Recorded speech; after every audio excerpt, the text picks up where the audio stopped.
Mike Jeffries and the Charlotte Independents continue their homestand here at the Sportsplex at Matthews. Not mathematically eliminated from the postseason just yet, but they have a lot of work to do, and they have a tall defensive beast standing in front of them in the Pittsburgh Riverhounds, managed by none other than the defensive mastermind, Bob Lilly. Tyler Terrence alongside Devin Kerr. And Devin, as we take a look at the Eastern Conference standings, which are brought to you by Wells Fargo. And when we're looking at the teams that are hovering around the playoff spot, Charlotte, as we mentioned, not mathematically eliminated just yet, but a lot of work to do. You take a look at what Charlotte's been able to do against the teams in front of them over the past couple weeks. It's been nice. Draws versus both Nashville FC and New York Red Bull 2. Nashville gets the win midweek, but Tampa Bay Rowdies, NCFC drop points. That's very good for Charlotte.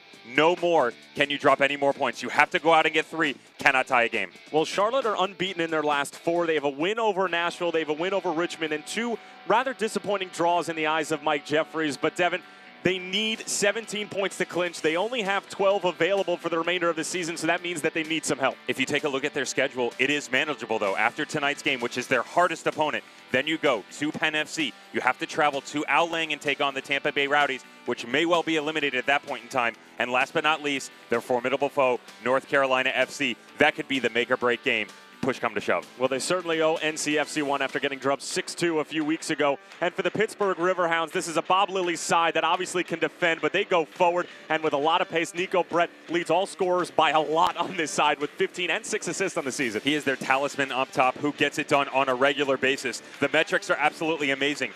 For Charlotte Independents, not only do you shut this guy down, this is the only guy you shut down. Outside of him, nobody else has more than 4 goals. You contain him, you contain the entire offense. And on the other side for Mike Jeffries and the Charlotte Independents, a newcomer who we're going to highlight, who has started and played in all 90 minutes in the past 3 games since getting picked up. He really didn't have much to do, and Mike Jeffries said, come on over to Charlotte, let's make a late playoff push. The midseason acquisition that is Connor O'Brien is a box-to-box midfielder who has been fantastic since his acquisition. Mostly known for his overseas stint in Denmark and Norway, but he's come stateside. He's doing quite well. Charlotte unbeaten in their last 4. The same goes for the Pittsburgh Riverhounds, as Bob Lilly and his side making a push for the number 2 seed in the Eastern Conference. Meanwhile, Charlotte, no room for error. It is Mike Jeffries and the Charlotte Independents against Bob Lilly and the Pittsburgh Riverhounds from Matthews when we come back.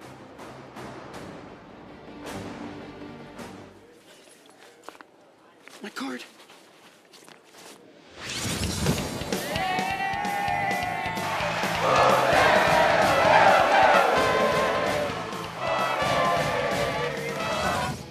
Misplace your debit card? Turn it off with your app. Excuse me, my card, This one's gotta be yours, right? Yes. And turn it on when you find it.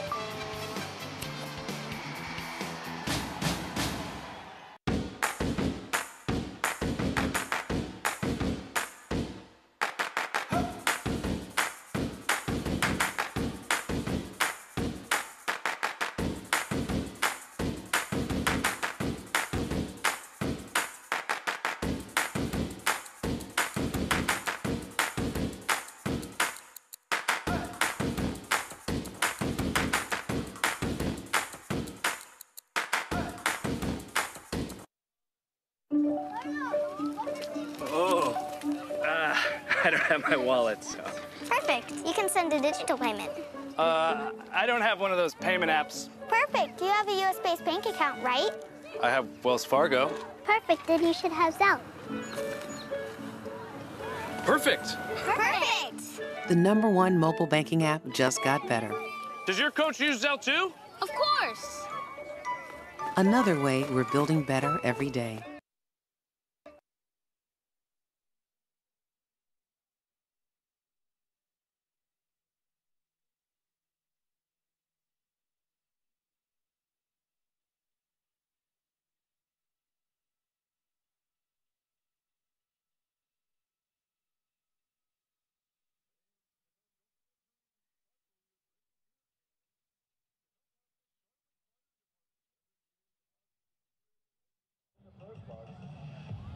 Almost set for kickoff between the Jacks and the Pittsburgh Riverhounds. Second and final time that these two sides will face off against each other in the 2018 campaign, in the regular season at least. And the last time that they met, it was a 0-0 draw, albeit with Greg Jordan getting sent off midway through the second half. We'll take a look at the starting 11s. Tyler Terrence along with Devin Kerr, and these starting 11s are brought to you by Novan Health.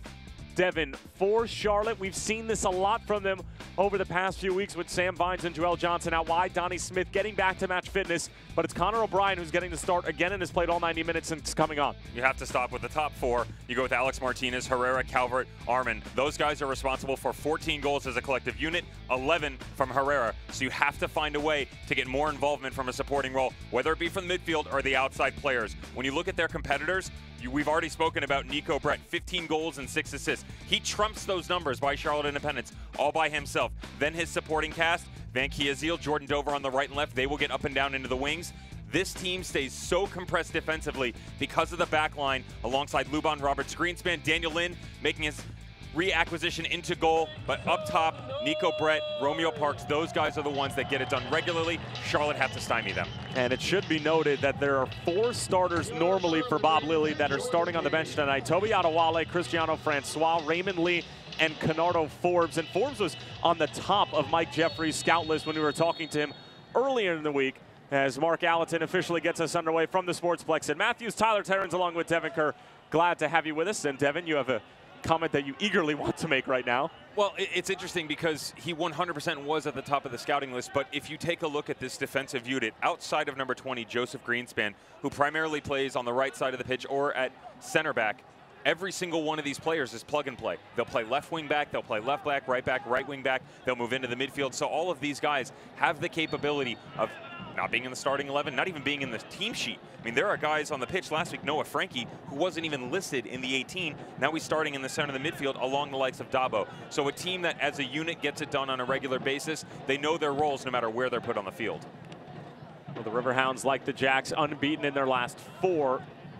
The only difference is that Pittsburgh have been able to garner 3 wins in the last 4 matches, and their most recent affair was a big one as they were able to take the Keystone State Derby for the season, as well as clinch their spot in the 2018 USL Cup Eastern Conference postseason. So obviously a double whammy for Bob Lilly's side, but it was just a matter of time before they were able to clinch their spot, and right now they are the sole owners of second place in the Eastern Conference. Of course, first place unattainable since FC Cincinnati have officially clinched the Shield.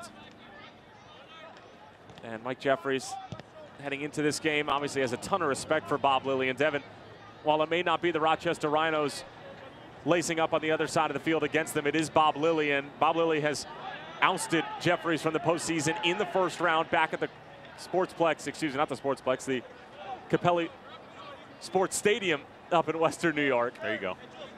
It's a lot of sports. You're 2 minutes in. You'll yeah, get I it. know, We'll I know. We'll get there. But there is a bit of a rivalry between Jeffries and Bob Lilly, and hasn't been exactly kind to Mike Jeffries, Bob Lilly, in the past couple of years. But he says they have had some success at home against Bob Lilly's side, whether it is the Riverhounds or the Rhinos. There's the short sleeve button-down king of Matthews. As Jake Arman getting loose on the far side. Stopped in his tracks, though, by Thomas Van Kiazil. Him and Joseph Greenspan have really remained mainstays along the back line, but it's Hugh Roberts getting the start tonight, the former member of not only the Richmond Kickers, but most previously the Bethlehem Steel. And with the additions of Joseph Greenspan, as well as the emergence of Van Kiazil and Toby Adewale for that matter, Hugh Roberts' playing time has really gone by the wayside. Remember, this philosophy, we'll call it, of Bob Lilly was part of a team that actually they were part of an end of a streak, if you will. So Charlotte Independence going into last season really struggled coming down the stretch. And even into their playoff game, they hadn't scored in something along the lines of 300+ minutes. They were able to end that in the game at Rochester. Unfortunately, that went down in overtime. But, you know, it's one of those philosophies. You hate saying formations because it fluctuates all over the place. It's one of those philosophies that is so difficult to break down. Mike Jeffries' understanding of that, put in a lot of work this week. But at the same point in time, you never really know what you're going to get because of the players that are on and around the ball on a regular basis. I said, how hard is it for you as a coach to scout something like this? He said it's tremendously difficult because you don't know if Van Kiazil is going to be playing left wing back. Is Luban going to be on the right side? Again, it goes back to my initial comment. Greenspan will primarily be in the middle of the defense, which he is tonight, alongside Luban and Roberts, but everyone else in that back 5 is confusing. Nico Brett sliding along. Here's Romeo Parks trying to cut it back. Parks, another great move, and it sneaks through Brandon Miller. Romeo Parks in the 4th minute putting the Riverhounds up on the board. It's a sensational celebration, a dizzying couple of moves. And the Riverhounds up 1-0 on the Charlotte Independence in the early going here at Matthews. This is not the start the Independents want to see. Unselfish by their talisman up top, Nico Brett, beyond impressive. Notice his patience, he waits, he bides his time, allows Parks to make his run up through the middle of the field. Once the ball gets turned over, it is like clockwork going in transition for the Riverhounds. Ball gets played out in front of Parks. He puts everybody on the back line, including Brandon Miller on skates, and just calmly puts it in the back of the net. Romeo Parks' 5th goal of the season. He's a member of the Riverhounds who has really not exactly seen his playing time diminish like some of his other teammates since the arrival of Bob Lilly. He's sort of remained a constant up top and is a very nice compliment to Nico Brett. Obviously, as you just saw, Brett will get his 7th assist on the season. As Caleb Calvert and the Jacks looking to respond quickly on the other end. Calvert working on Joseph Greenspan. Nice start to this game from a pace standpoint as Sam Vines won't be able to get there.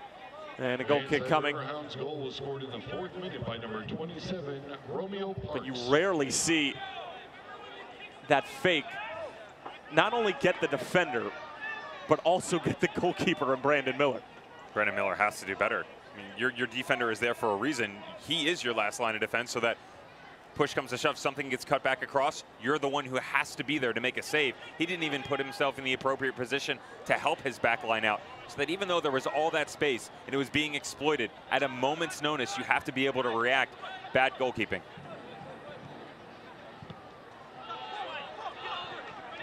Joel Johnson switching the point of attack. It's the youngster Sam Vines looking for the home run ball over the top, and Van Kiazil just chests it down for Daniel Lind.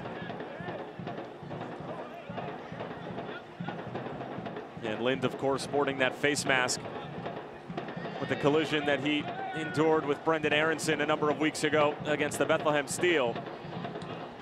Collision is kind. It's back on August 12th, and it was just a straight knee to the face from Aronson. It was a great goal-scoring opportunity, and I actually had the chance to talk to Joseph Greenspan, their center back. He said it was an unbelievable play, and Dan was really reluctant to get off the field, even though he had a shiner the size of Montana on his face and had a couple of broken bones in his cheek, and hence the mask. But really a warrior back there. And Lind, you know, while he hasn't had to make a ton of saves, he's by no stretch of the imagination on the top of the saves leaders in the United Soccer League. He does an excellent job of commanding the box and organizing the defense. There's a giveaway. It's right to Romeo Parks. Trying to find Nico Brett, but it was tight quarters, and Pittsburgh will recycle.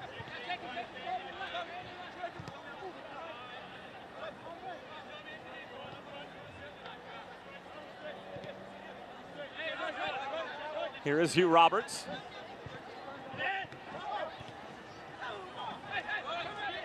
Sneaks through and falls for Sam Vines.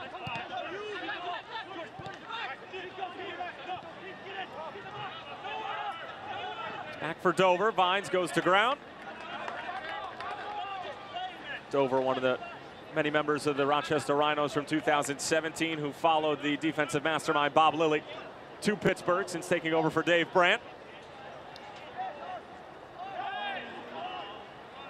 And the Riverhounds will certainly be a tough out in the postseason, especially if they're able to garner that number 2 seed, Devin. Not many tougher places to play than Highmark, especially with the way that the Hounds can lock things up defensively. As Watson gets an important touch. Johnson. Armin back for Joel Johnson. Van Kiazil goes to ground, does not get it right. And a free kick awarded for the Jacks. Definitely difficult to go to Highmark and get a result, but at the same point in time, they've only lost twice on the road as well. So Riverhounds have a recipe for success this year they've been sticking to.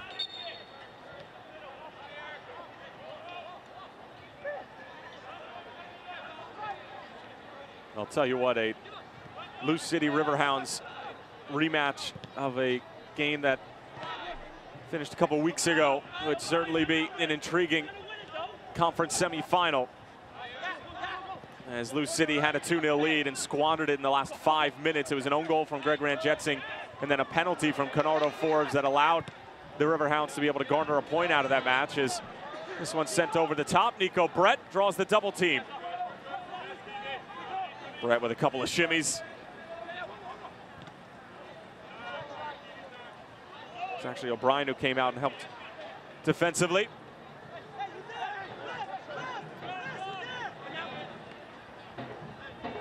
Alex Martinez sidestepping his way out of trouble. And what a frustrating season it's been for him with the absence of his brother Enzo, who obviously moved on to the Colorado Rapids. Has not scored a goal yet this season. Has not scored a goal in the United Soccer League since July 29th in a 4-0 win over the Bethlehem Steel. That was back in 2017. And while Devin, he's not exactly known to be a prolific goal scorer like his elder brother Enzo, still a playmaker and a great footballer nonetheless, and it's been shocking to see the struggles that he's had. You definitely expect more than what you've gotten out of him, at least from a productivity standpoint. He's the guy that's always going to put you and your teammates in the right position. But on that note, when it works its way back around, you would think something would inadvertently fall to him, or a deflection, something along those lines that would allow him to be the reception area of some of that great play as well, and that just hasn't been the case.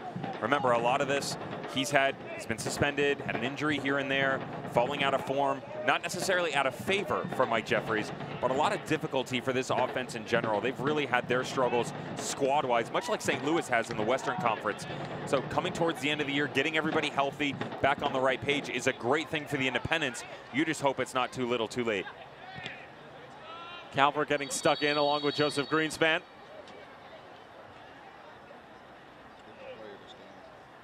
As Mark Allerton will check on the injured player. It looks like it's the Trinidad and Tobago native, Kavan George. And it just looks like he got his bell rung a little bit. And with an apparent head injury, the athletic trainer for the Jacks is forced to come on.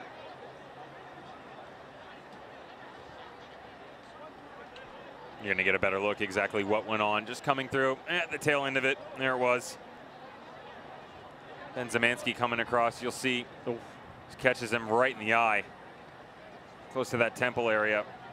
And as you mentioned, Tyler, anytime there's a concern, or at least a cause for concern, we'll say, something that could have caused an injury towards the head area, they want to make sure they get that taken care of almost immediately. In this day and age, Reach was out there about head injuries. He'll step aside, but as you can tell, he was definitely just caught a poke, and he'll get back to business. It's a real drop ball. Rarely see those nowadays.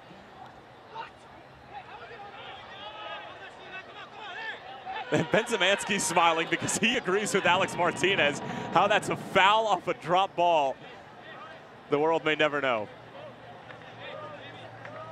Devin, any thoughts? I used to always love those when drop ball was going on. Again, not as prevalent as they were back in the day, but referee's going to drop it right in front of me. I made sure not only did I try and get into the challenge on the drop ball, that I will say inadvertently stumbled in the referee's direction afterward. Say hello early on. It's not polite to not introduce yourself. No, absolutely. Okay. I've always known you to be a semi-polite person. Yeah. Pittsburgh on the move again. Romeo Parks with the opening goal in the 4th minute by way of Nico Brett.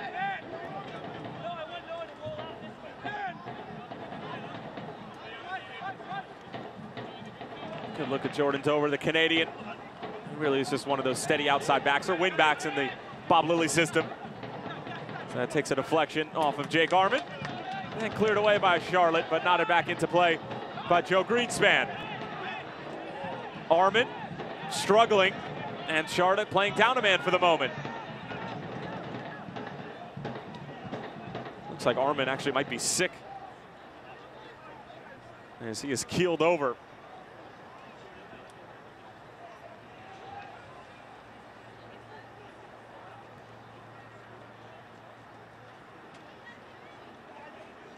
And it might have been a shot to the midsection for the New Jersey native.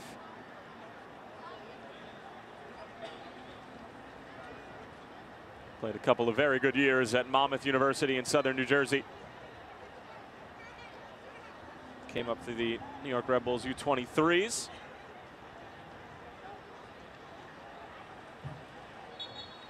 And was picked up by Mike Jeffries through the combined combine I guess we can call it, Devin, of Charlotte and the Colorado Rapids. Very nice relationship that the two of them have. Would you label it a hybrid affiliation, sort of like what we see from RGV in Houston, or a little bit less formal? Definitely less formal. You can see that there's not necessarily it's more of a handshake agreement, we'll put it in that direction. You know, there's not academies tied in together, and you've got players floating in and out of, you know, the Rapids and the Independents on a regular basis. They'll get looks here and there. We saw that earlier on this season with Joel Johnson, who got the opportunity alongside Enzo Martinez to go in and earn a spot. Unfortunately, he wasn't able to. Martinez, on the other hand, inks his MLS deal and gets a boatload of nods from the Rapids this year. He's been pretty influential in that system, but definitely not as similar as to what you see between RGV and Houston.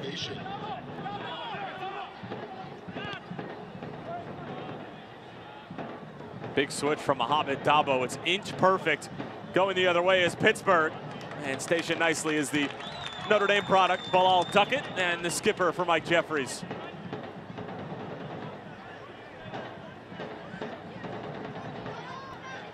Andrew Luban getting the affirmative in the starting 11 tonight. As the ball did travel out of play, and a throw-in for Charlotte. Well, a loss from the Independents and a win from Nashville does not automatically eliminate Charlotte from any postseason contention, but it basically puts them right along that borderline, as they'll only have 3 matches remaining and a total of 46 points available. Nashville would be on 46, and even if Charlotte were to win their final 3 games and Nashville were to lose them, they would be tied with wins for Nashville, which is the initial tiebreaker, and then it would go to goal differential, and they're basically 20 goals behind, so it would have to be, you know, sort of like a New York Mets collapse in Major League Baseball of 2007. That's the closest reference that I can make.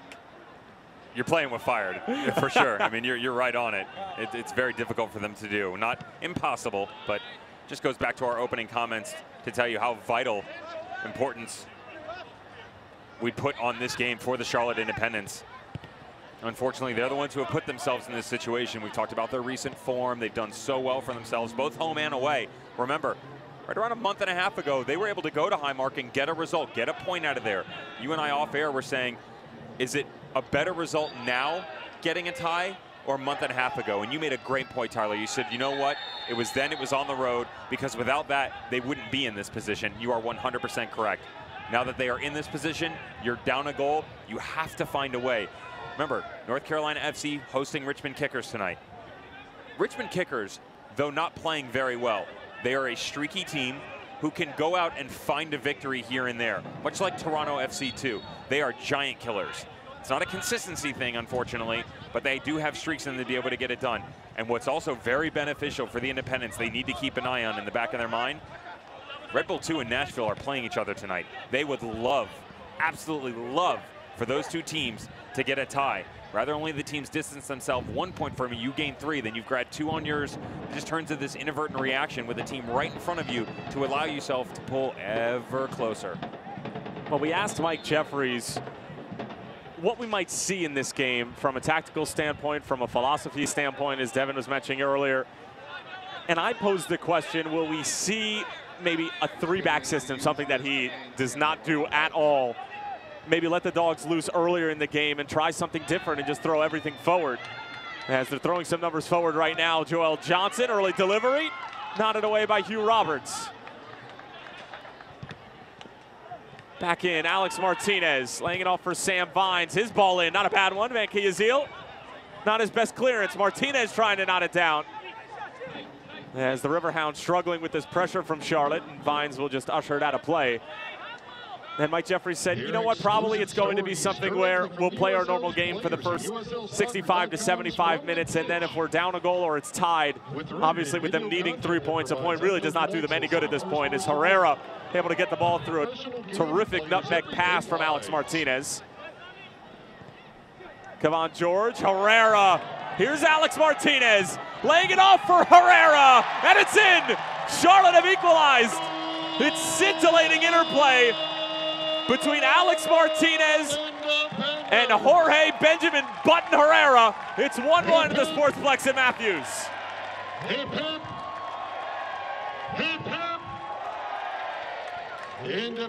midweek conversation with Mike Jeffries. He says to us, in order for us to have success offensively, it has to be crisp, it has to be clean, and almost clinical at certain points in time to break down Bob Lilly and the Riverhounds. It cannot get any better than this. The 1-2 touch passing, triangular motion in and around the top of the box. Actually thought Martinez should have hit it.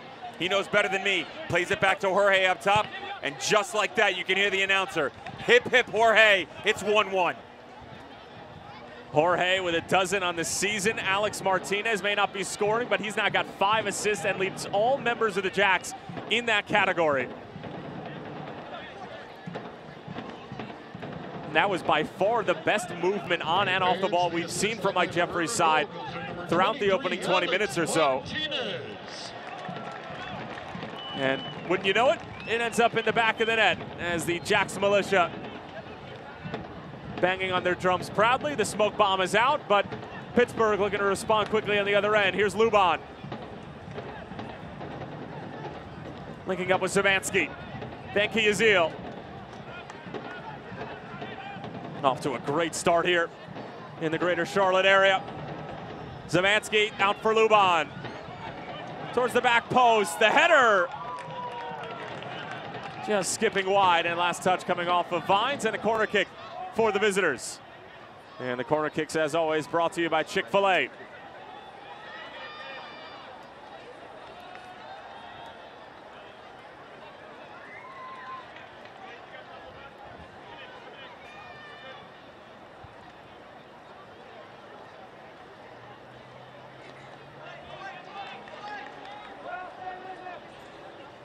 Riverhounds corner kick taken by number 13, Ben Samansky.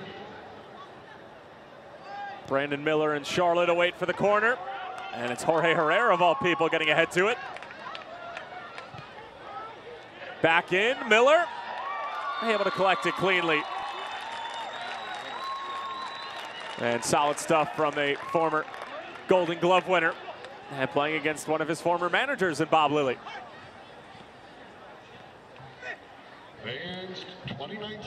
I guess that's sort of redundant. A Golden Glove winner who played for Bob Lilly. How many? Not only how many of those are there, how many of those are there in the USL right now playing for a different squad? Tomas Gomez over for St. Louis FC. Brandon Miller for the Charlotte Independents. Professional soccer experience in 2019.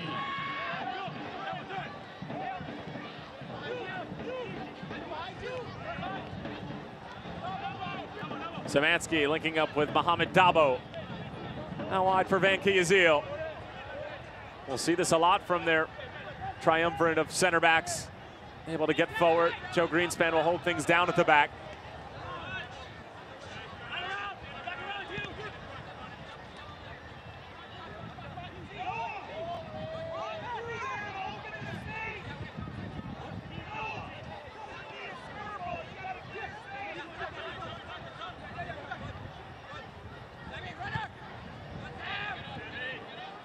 Vines just has to nod it out of play.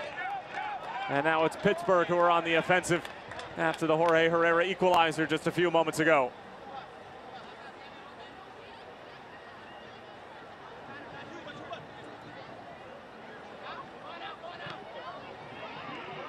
And Dover's pass goes awry, and I'm sure Mike Jeffries is just scratching his head over on the touchline saying, why weren't we just a tad more organized in the opening 5 minutes of the match and we could be up 1-0 instead of level at 1-1, as Brandon Miller will have to just get rid of this after a poor pass back to him.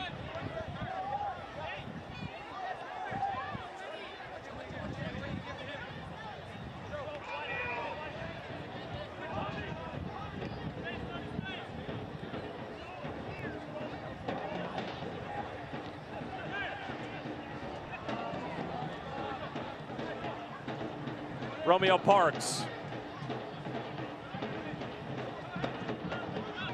Dabo. Parks again. Broken up by Connor O'Brien.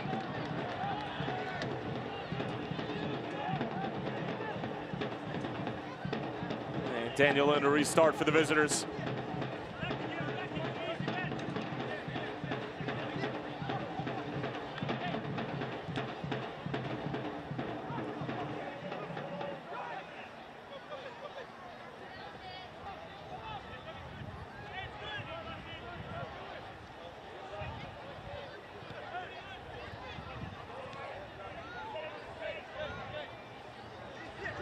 Hugh Roberts striding forward. Noah Frankie on the turn. Knocks it out wide. Dover keeps it low. Javon Watson makes a mess of it and falls for Dover. His shot takes a deflection on the wrong side of the post, but a corner coming up for the Riverhounds yet again. Riverhounds corner kick, taken by number 13, Zamansky. Charlotte has to be very careful when they get into these situations. Ball getting knocked across the middle. You cannot let it drop on the doorstep and give the Riverhounds a secondary opportunity, especially right when it's at the top of the 6. Clearance has to come outside of the box. Zamansky, an outswinger. Greenspan the header down, and it just skips wide. And the Naval Academy alumni, knowing that he missed an opportunity there. Thanks to the 2018 Big South Women's Soccer Championships are coming to the Sportsplex November 2nd and 4th. Visit BigSouthSports.com for tickets and tournament information. That's BigSouthSports.com, where winners are made.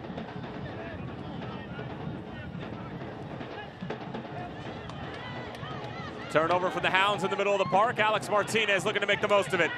Finding Connor O'Brien. It's Armin on the turn, actually.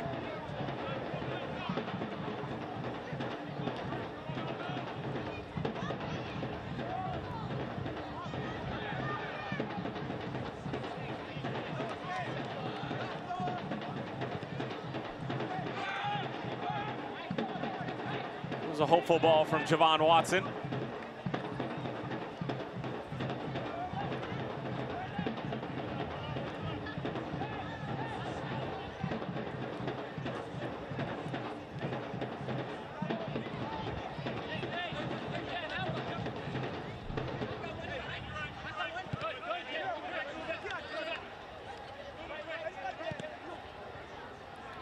The switch from Hugh Roberts, Vanke Azil.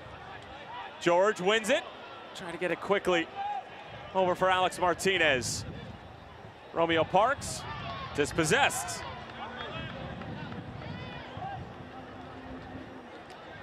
And the one thing that Mike Jeffries had to say about Connor O'Brien that really stood out, Devin, was technical ability.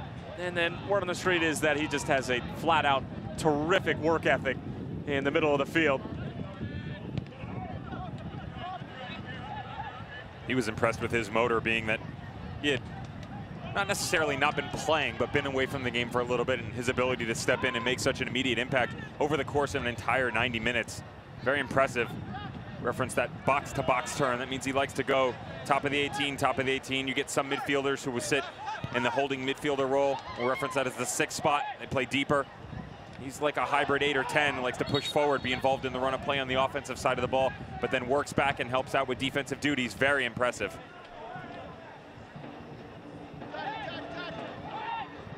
Look at the Charlotte goal scorer tonight.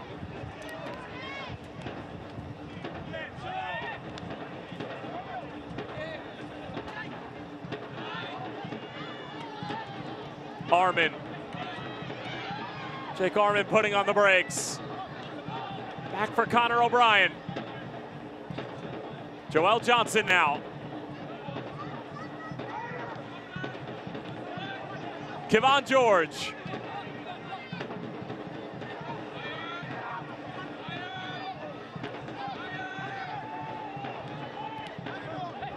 Clean, crisp movement from the Jacks. And right on cue, the broadcasters jinx in full effect, and Armin plays it out. Bob Lilly, the puppet master that he is on the defensive side of the ball, making sure that his back line is doing everything that they're supposed to. And the running joke, Devin, between you and I and a number of commentators in the USL is our conversation with him before the conference quarterfinals a year ago, when we asked him how much time he spent on defense when he was with the Rochester Rhinos taking on the Charlotte Independents. He goes, you know what, guys? We really don't spend that much time on defense. And of course, we've had a few jokes, not only with each other and some other commentators, but we've mentioned it to some other coaches, and they do not buy it whatsoever. I love to hear the responses from other coaches. You say to Mike Jeffries, you get that kind of an inadvertent chuckle. Brendan Burke was the same thing with Bethlehem Steel. And you can look about it in two ways. Number one, he's that good defensively. Number two, he is poor on the offensive side of the ball. If they're practicing that much in the final third, you know that it's kind of some theatrics. It's a little bit of posturing down the stretch, but he knows exactly what he's doing from a defensive standpoint. You've seen it with each and every squad that he's put on the field.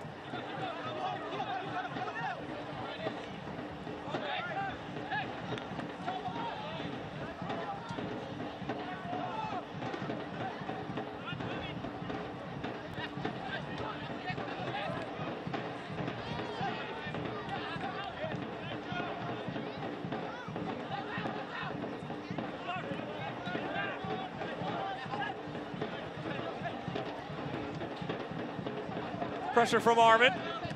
Now Hugh Roberts just has to get rid of it. Tombo looking to switch the point of attack. And it's off of Jake Armin's head. And you can see Bob Lilly is livid on the touchline. He has the highest of expectations for his teams. And even when they win by a goal or two, we've heard some stories, Devin, from some people around the league, and he will rip into his side, even if they put on a 2-3-0 performance and a clean sheet. And he'll point out a couple of instances of the game where he was not happy, and he'll view it more as a disappointing draw or a loss rather than a 2 or 3 goal win. 100%. You can see so far as well that they go out, they get the early goal. You would expect them to just coast. They would be fine, put it in cruise control, and have no problems whatsoever. Nico Brett thought about sizing up Bilal Duckett. Luban will go back for Van Kiazil. Just dinking it in. Parks helping it along. And Connor O'Brien cleverly just knocks it away. Carolina Golf Cars.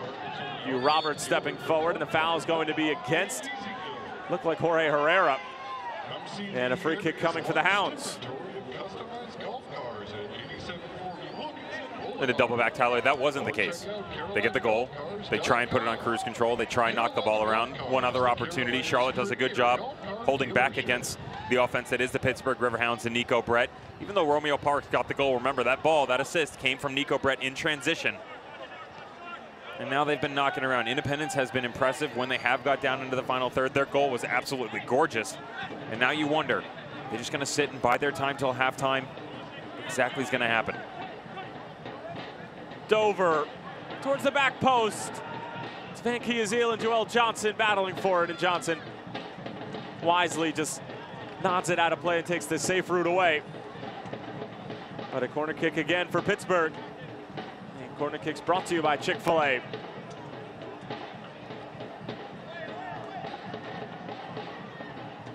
Riverhounds corner kick taken by number 16, Andrew Luban.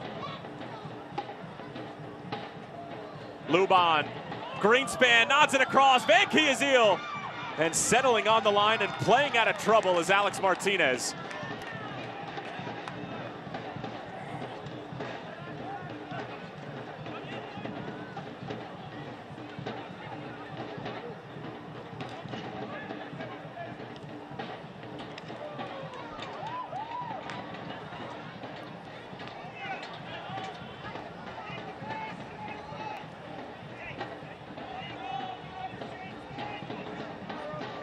Since the opening goal from Romeo Parks, Brandon Miller hasn't seen a ton of action, hasn't had to really make a save.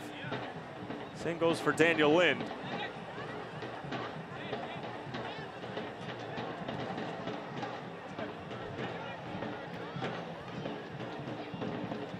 Both teams with just one shot on target. And of course, those shots on target finding the back of the net for Charlotte and Pittsburgh respectively.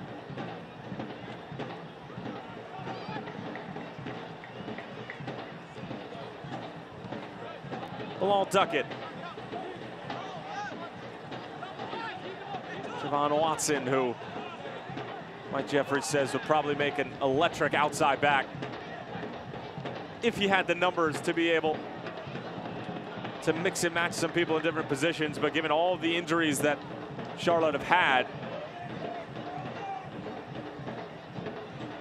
Watson having to be stationed at the center back position. as we'll give you a couple of updates from around the Eastern Conference with regards to this match in just a moment. And it looks like the Richmond Kickers with a 1-0 lead over North Carolina FC. And the goal coming in the 30th minute. And that is certainly good news for Charlotte, but it's only really good news if they're able to garner 3 points from Pittsburgh. We'll keep an eye on the Nashville New York Red Bulls 2 game as well. Tampa Bay is off this weekend.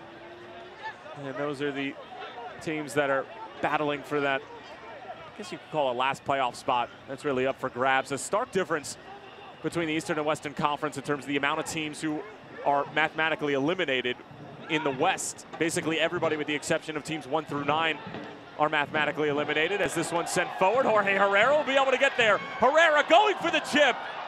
And Jake Arman and company are furious that that ball wasn't pulled back. It was Caleb Calvert as well. Devin, should he have done better? Should have cut this ball back 100%. You know he's a marksman, but look at the space right at the top of the box. All you have to do, 2 trailing runs. Jordan Dover could have slid over to Arman, but you had the trailing run right at the top of the 18. Cut this ball back, put it on frame.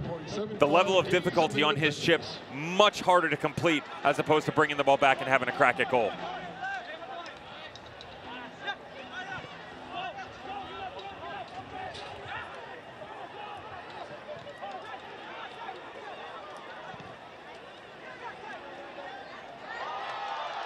Great turn on the near side from Johnson. He loses his footing. That's because he was fouled. And with Jorge Herrera's goal early, you can understand why he might go for the chip, but as Devin said, it would have been sacrificing a good shot for a great shot. And believe it or not, Jorge Herrera has actually equaled his goal total from a year ago, albeit he was at 12 probably around mid to late July, and ended up going on a ridiculous cold streak at the end of the season. Whereas this has been a much more steady, and I guess you could call it fluid goal-scoring performance from Herrera this season, and has reached a dozen with 3 games remaining after this one. Unfortunately for the Independents, they don't have anybody else that's reached double digits with the likes of Enzo Martinez. Cordell Cato was fantastic for a massive amount of weeks, but unfortunately, he's been in and out with the injury bug. Made it onto the bench tonight, onto the team sheet, so that bodes well for the Independents, but Mike Jeffrey's telling us he really is 50-50 to see action. If they brought him in, it would be late game at best. You're most likely to see him make an appearance next game, though you never know what could happen coming down the stretch. Charlotte Soccer Academy, FC Carolina, Zolos Carolinas, Young Professionals Network, Rock Harbor Charlotte, the Charlotte Fire Department, and the Charlotte Mecklenburg Police Department for coming out to enjoy tonight's game. Romeo Parks with excellent hold-up play. And Pittsburgh are off and running. It's Parks trying to get forward, but the ball, a little bit too much weight on it, and Brandon Miller can collect happily. Nico Brett on the bottom side was screaming at him. He wanted that ball.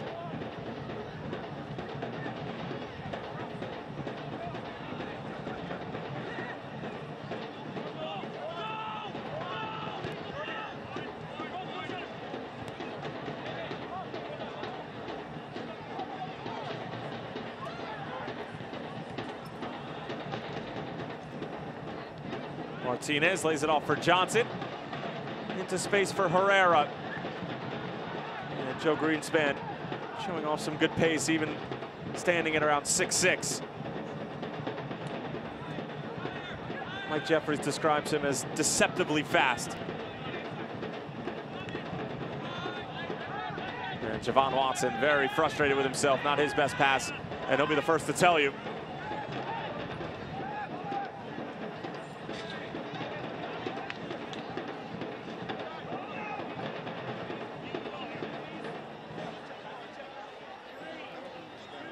Some other scores besides Richmond being up 1-0 on North Carolina in the 38th minute. Lou City FC up 2-0 on Atlanta United 2. And that has some implications for the Riverhounds, as they're currently sitting a couple of points above Lou City in second place. The Purple staring right up at them in third.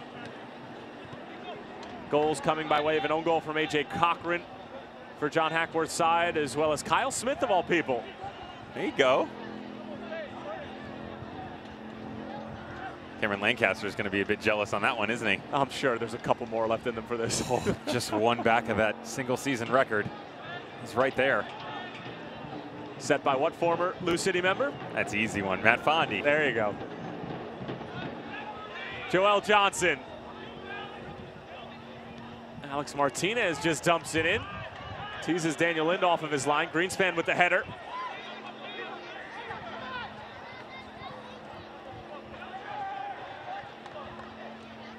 It's about 5 minutes remaining until the halftime whistle for Mark Allerton. Romeo Parks and Jorge Herrera, the goal scorers. Separated by 15 minutes. Romeo Parks got things started in the fourth off an assist from Nico Brett and a couple of dizzying moves, and then able to just sneak it past Brandon Miller, who was faked out by one of those moves from Parks. And then Jorge Herrera linking up with Alex Martinez in the 19th minute with some terrific interplay. And that is why we are at 1-1 as Jorge Herrera checking on, looks like Mohamed Dabo.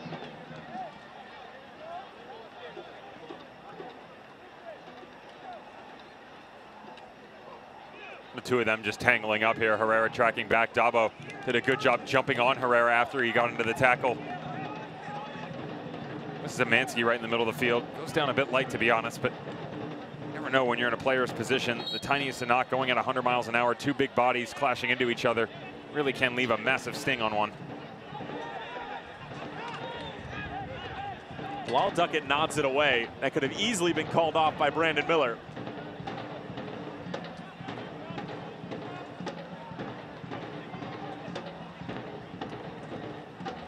Parks getting stood up.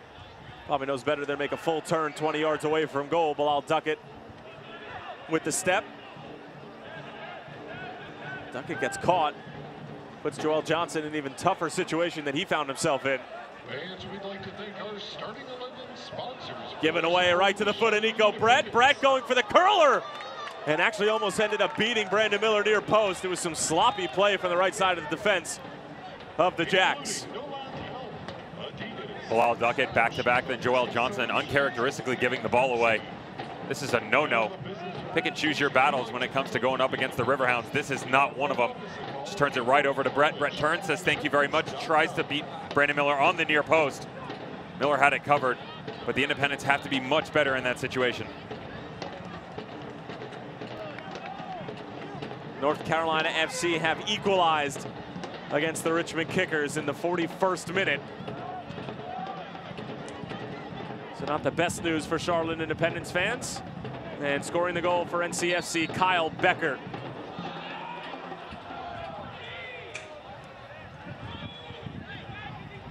You know it's fun, and you know you're in the best part of the season when you're paying attention to every other game because everything has some sort of implication. Said on air the other day, it was like Christmas. I mean, it really does. Even with games like the Battery, oh, they're only playing Toronto FC 2. Yeah? How do you think they feel? Sitting in that fourth spot, haven't clinched yet. Everybody else above them already set for the playoffs, nipping at their heels. Indy 11, as Indy 11 has a massive fixture tonight, and they take on FC Cincinnati. That's 0-0, by the way, in the 12th minute. Just every single game has some sort of effect on the standings in the Eastern Conference. Lou City have taken a 3-0 lead over Atlanta United 2, and it's George Davis the fourth. As it's Brian Obi actually getting the start, his first start in quite some time, and well over a month since dealing with an injury. As this one will be able to be collected by Brandon Miller. And it's going to be a foul after the play from Romeo Parks. It was a late challenge from Parks, and he's shown mustard here in the 44th minute. Yellow card issued against the Riverhounds in the 44th minute on number 27, Romeo Parks. Look at the long ball, just trying to challenge it. There's no reason for him to stick out his foot here. Brandon Miller had done a good job solidifying his place. He was 100% going to collect that ball. As a forward, you let your emotion, an overextension get the best of you. No reason there. Just pull back, live another day. It's the type of silly yellow card that can come back to bite you later in the game when you make a late challenge or a foul that ends up preventing a counterattack.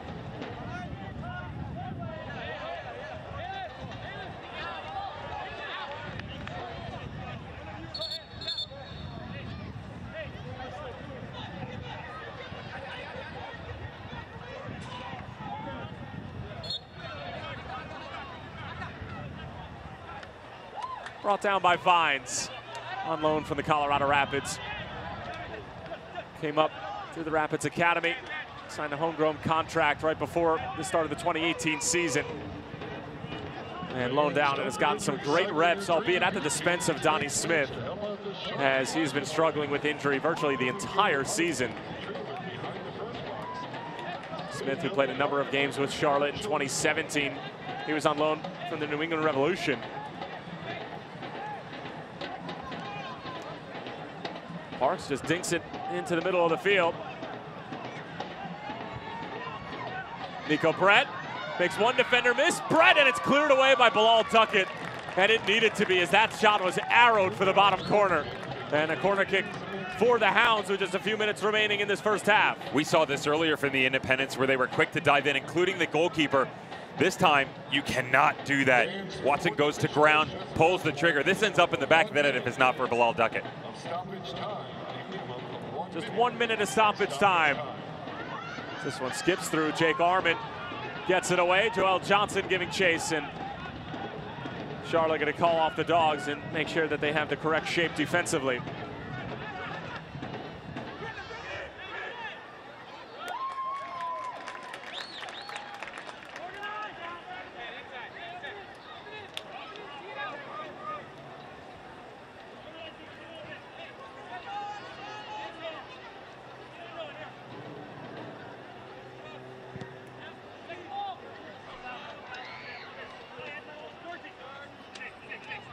And we have another update.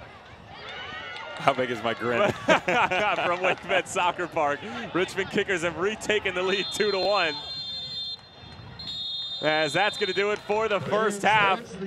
An exciting first 45 minutes here at the Sportsplex in Matthews. Romeo Parks and Jorge Herrera, the goal scorers. Parks in the 4th, Jorge Herrera in the 19th. He has 12 on the season, equaling his total from 2017. Devin, what do we make of it all? Some quality by both teams. Pittsburgh Riverhounds did a good job dictating the tempo of this game early on. They go out, get the early goal, and then they allow the Independents to squeak back into this match. Independents get their equalizer. Pittsburgh then controlled the rest of the first half, but we'll talk about exactly what Charlotte was able to do at halftime to make sure they didn't find the back of the net the second time.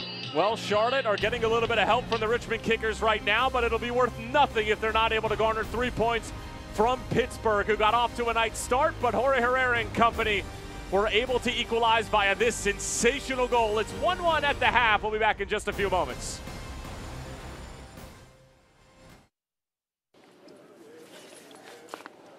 Mi tarjeta.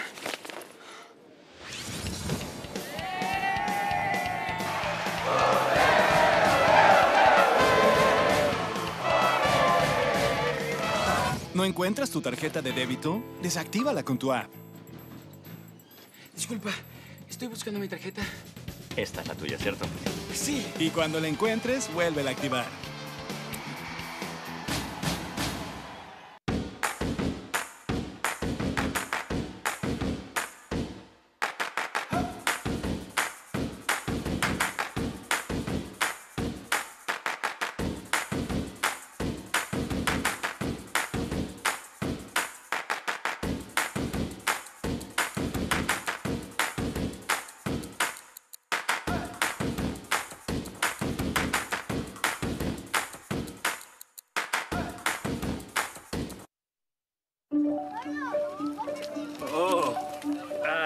I don't have my wallet, so. Perfect. You can send a digital payment.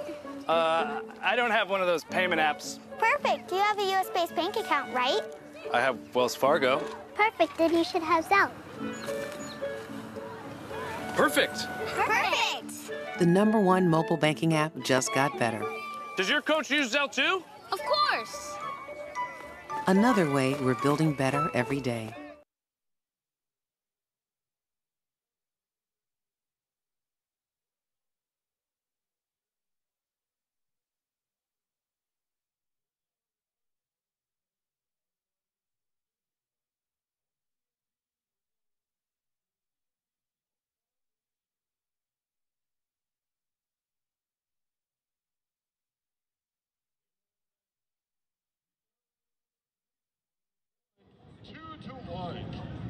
Big intermission here at the Sportsplex at Matthews. Charlotte and Pittsburgh all knotted up at 1 apiece. It is the most wonderful time of the year. We're knocking on the door of the postseason, and we've been playing scoreboard along with this match here as we've concluded 45 minutes here in the greater Charlotte area. So we'll take a look at the upcoming schedules for both of these teams. And for the Charlotte Independents, we mentioned at the top of the broadcast that out of their last 4 games, that this is probably the easiest of the 4. These 3 that we're seeing, with Tampa Bay and North Carolina at the tail end, and then they're at Penn FC on October 3rd at 4:30, so a bit of an earlier start time. But Devin, as we talked about before, if they're able to get the help, this is manageable. Outside of Penn FC, everybody else is sitting just in front of them on the playoff line. North Carolina FC taking on Richmond Kickers right now. They are behind. So this is one of those, as they phrase it in Forts, the 6-point swing, where you're getting a result and they're not able to jump out in front of you. So a great opportunity for Charlotte, continue the rise in the ranks. You take a look at the Pittsburgh Riverhounds and the schedule that they have to deal with coming down the stretch. They've got a difficult one. Their schedule is probably coming down the past 8 to 10 games, one of the most difficult, not just in the Eastern Conference, in the entire USL. After tonight, they go back to Highmark, but guess what? FC Cincinnati, the Shield winners, are right there. Atlanta United too. They can have some struggles on the road, but at home, they've been impressive. They've had Louisville to the ropes a couple times this season. And last but not least, let's go to New York. John Wolyniak, Red Bull 2. Could be a 7-goal game, could be a 0-0 snoozer. Well, for the Pittsburgh Riverhounds against FC Cincinnati, it could be an Eastern Conference Championship preview. And then against New York Red Bulls 2, it could be a first-round preview, or second for that matter, as it is 1-1 at the half here. And we're going to take a look at all the buzz around the United Soccer League, and that, of course, is the rebranding and the championship, which is soon to come.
Johnson! You've got to be kidding me! Shot whip in! Alex Mendoza! Goal! Mendoza! Sunday the other way! Oh, what a goal! And what a world-class goal that is from Didier Drogba! Pure brilliance from Ricardo Pereira. Krasinski diving stop.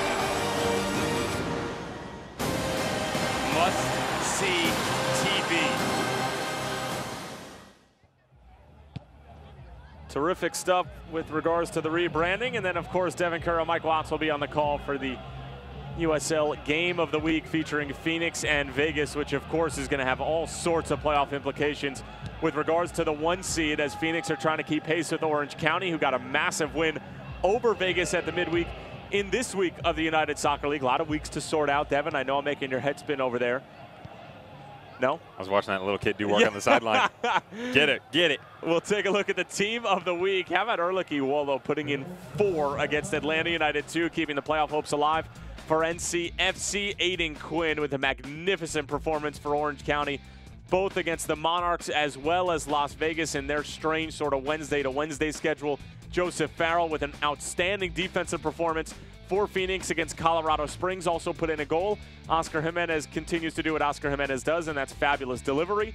Raul Mendiola putting in goals, and Efrain Alvarez, oh, by the way, a hat-trick against the Monarchs. Tomas Gomez has been impressive since stepping in for Fenelson. That's been very much of a juggernaut match in between the pipes at St. Louis and Anthony Pulis going back and forth. Joe Farrell, can you believe that with their month, was it June? Help me out here, June? No goals June. No goals June for Phoenix Rising. He is the only defender for Phoenix Rising to be recognized as Team of the Week all season long.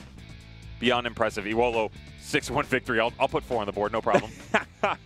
And here's a better look at the USL rebranding for those who have not been able to follow, or if you went to go get a snack during the little video that we just showed you. Devin, I mean, just to break it down in real layman's terms, USL will now become the USL Championship. That's going to be Division 2.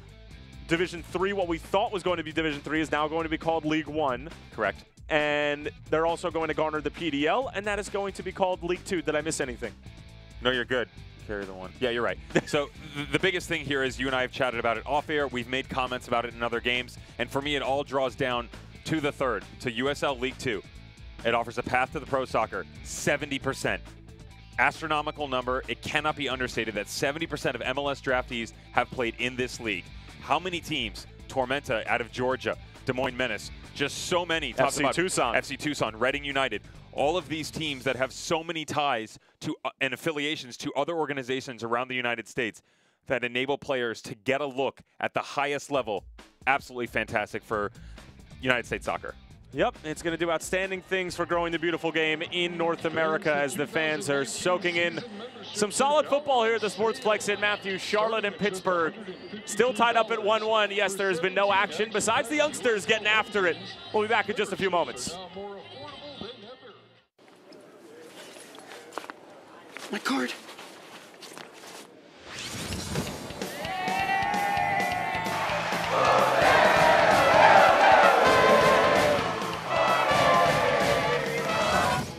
Misplace your debit card? Turn it off with your app. Excuse me, my card, This one's gotta be yours, right? Yes. And turn it on when you find it.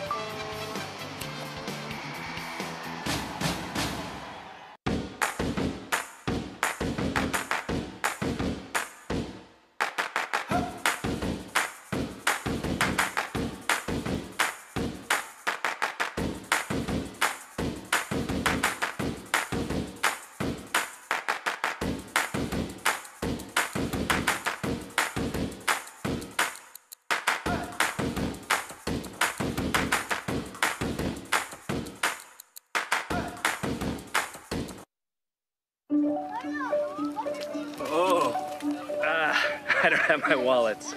Perfect. You can send a digital payment. I don't have one of those payment apps. Perfect. You have a US-based bank account, right? I have Wells Fargo. Perfect. Then you should have Zelle. Perfect. Perfect. The #1 mobile banking app just got better. Does your coach use Zelle too? Of course. Another way we're building better every day.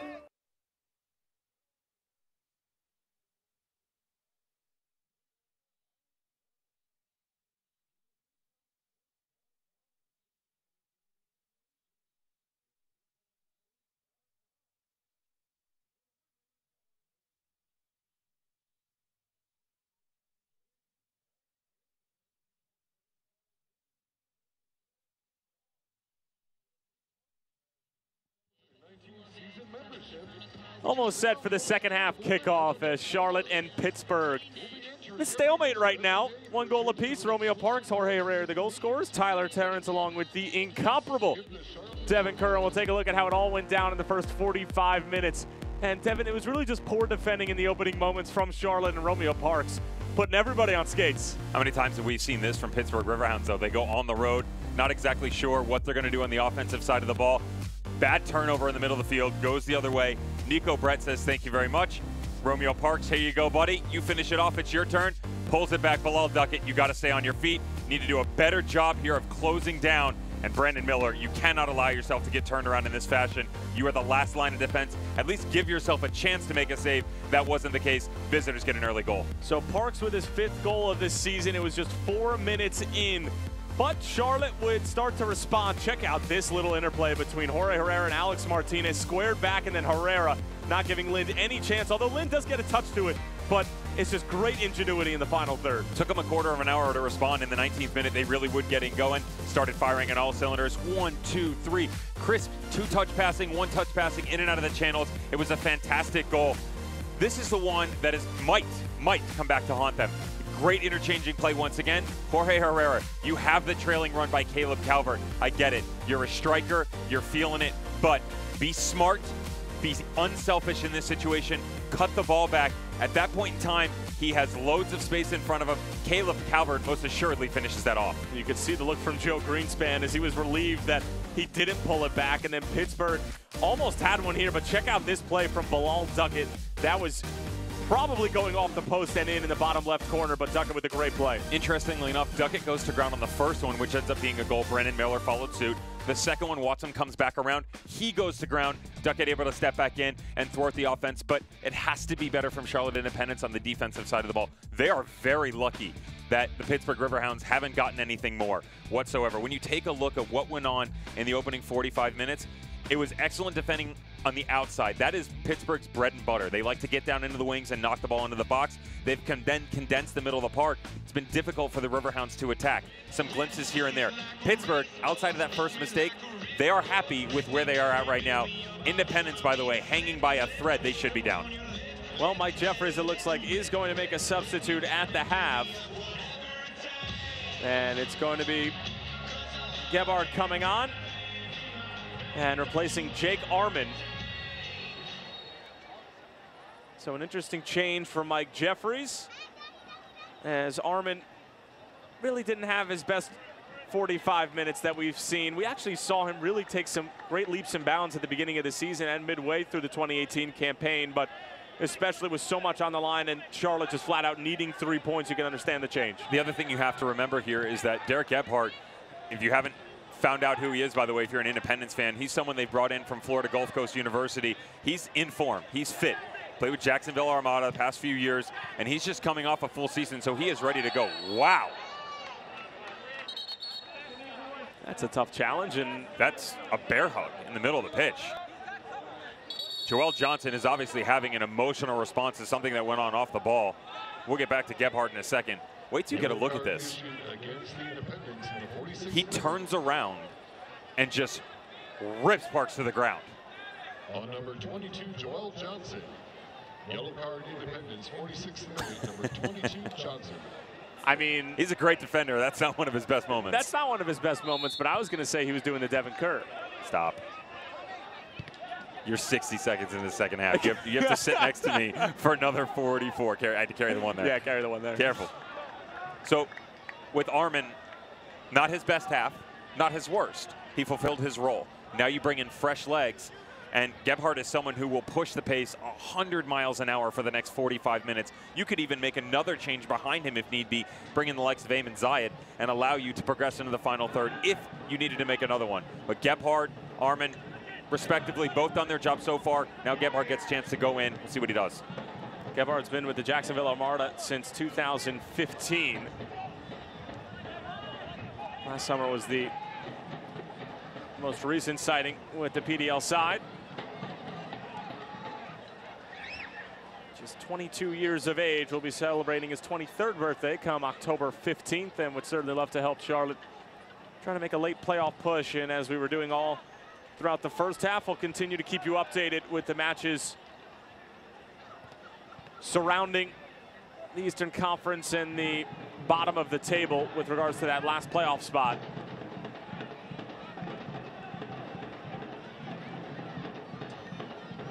Richmond and North Carolina FC at halftime. Richmond with a 2-1 lead. After they did concede the equalizer after going up 1-0. Lose City FC with a 3-0 lead over Atlanta United 2. Charleston and Toronto FC 2, 0-0 at the half. But I'll tell you what, TFC 2, after not getting their first win until about July, have done a really good job against some of the best teams in the USL. You and I were on the call for a 4-1 drubbing over Louisville at Slugger Field. Couldn't believe that one. Would not have wanted to be in the dressing room with Hackworth after that one. That was difficult. And it wasn't just 4-1, by the way. That was start to finish. A drilling. Toronto FC 2. They also did a great job. FC Cincinnati, they were leading with 15 minutes to go. Tsubasa Endo. Hat trick in that. Few good goals. And some fantastic strikes. Try to do it again next week. But yeah, it's been good for Toronto FC too. You know, they have the talent. Unfortunately, just it's a consistency thing for them. They can't put it together on a regular basis. Well, you wouldn't want to be in the dressing room with John Hackworth afterwards, but what I was going to say is that I'm kind of upset that I didn't take TFC 2 on the money line. It's Greek to me.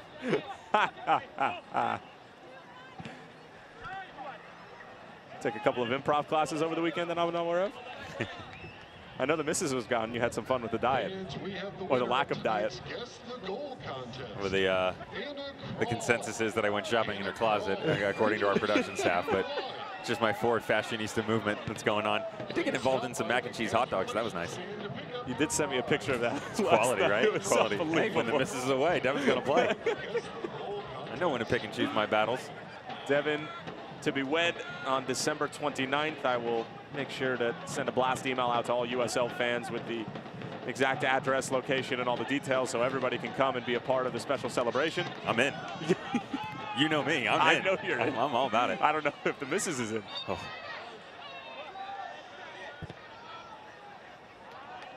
This is going to be all about tempo for the Independents start of the second half. Did a good job clawing their way back into the match and kind of coasted the rest of the 45. Good move out wide. Pittsburgh in business. Ball comes in, and Bilal Duckelt handles it pretty cleanly in the end. Vines finding Herrera, a bit of a hospital ball, and Venke Yazil stepping forward, making the most out of it. Noah Frankie lobs it towards the back post. Parks bringing it down. Here's Nico Brett. Luban. Joel Johnson. And Connor O'Brien will slow things down. And Cristiano Francois getting ready to come on for the Riverhounds, and I have a feeling we'll see Conrado Forbes to soon follow.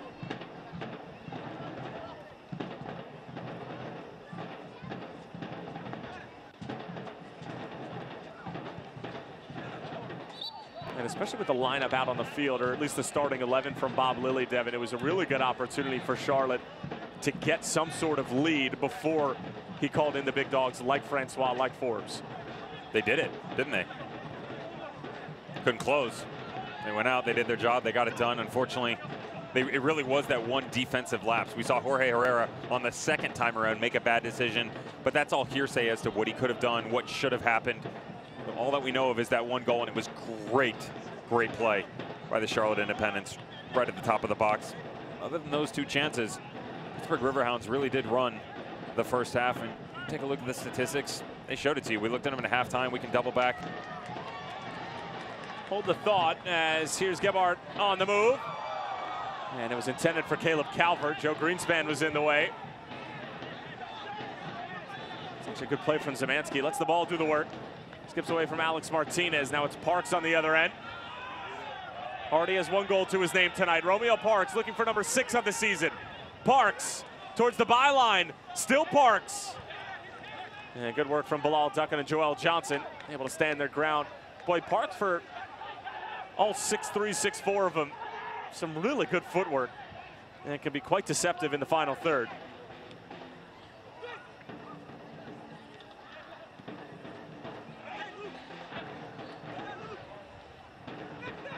Here's O'Brien.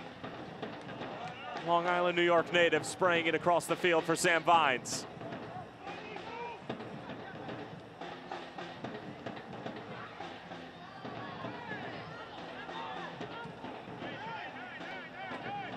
Hugh Roberts.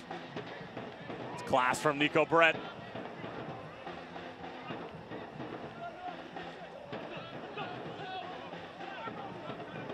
Here's Zemansky. Parks to his left, that's where it goes.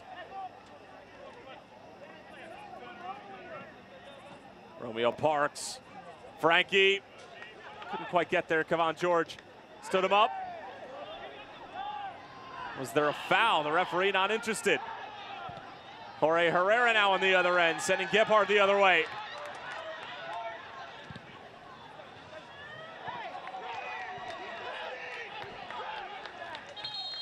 And now Cristiano Francois will make his way onto the field and will take off Noah Frankie. Not the beta shift by Noah Frankie, was it?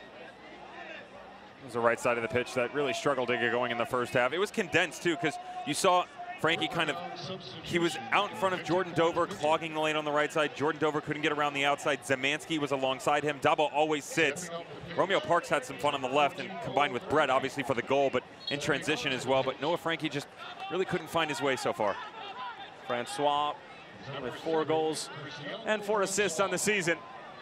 And we'll try to make a super sub-like impact and try to remain above Louisville City in the Eastern Conference table and garner second place as Joseph Greenspan just shepherds Gebhardt out of play, as well as the ball and a goal kick for Daniel Lind.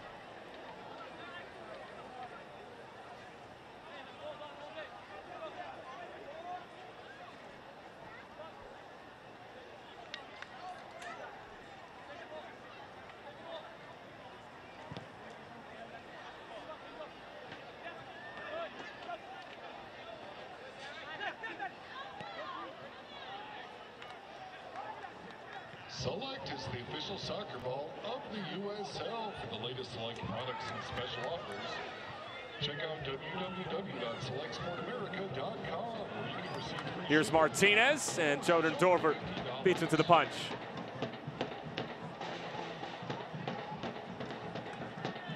There is Mike Jeffries, whose golden rule, not of football, but of life. Either an adult beverage with dinner or dessert, never both. Write that down. And I would call him an advocate or an enthusiast, but that seems to leave it short of Swedish fish as Connor O'Brien lets it rip. And it's over the crossbar and almost into the promenade here at the Sportsplex at Matthews. Well, I'll tell you what, that's a good seat right behind the goal. You and I were watching some tape of Connor O'Brien, before the match. Doing your homework on the team is one thing, but as an individual, we saw him score a fantastic individual goal where he had a similar movement like this, except he went through 2, 3, 4 tackles, then finally collects it at the top of the box and cracks it from about 25 yards out. This was in his days at Bucknell University in Lewisburg, Pennsylvania, part of the Patriot League. Mascot? The Bison. Attaboy. Come on. Respect. Any more brain busters? UC Irvine. Anteaters. Yes. Come on, man. I knew I loved you. Benki Azil.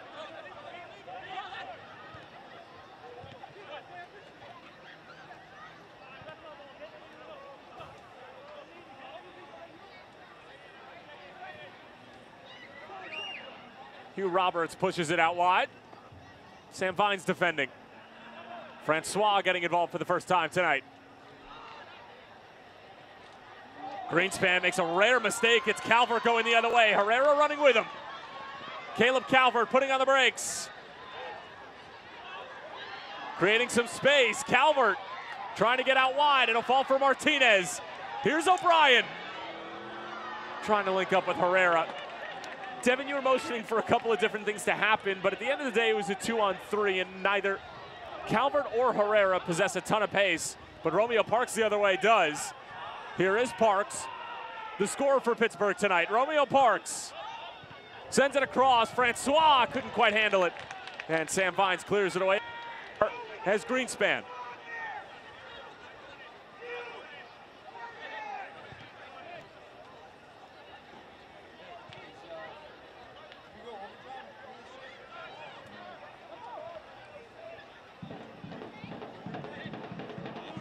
Benkizio.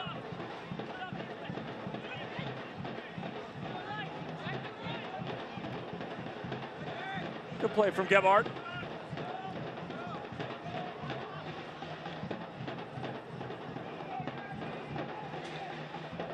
Devin, we've done a few Pittsburgh games in the past couple of months, and that was probably the worst mistake we've seen Joe Greenspan make in a spot like that, as he is usually one of the more sure defenders, not only on this Pittsburgh team, but he's also going to be a nomination for Defender of the Year. He's put in the middle of that defense because he doesn't make mistakes like that.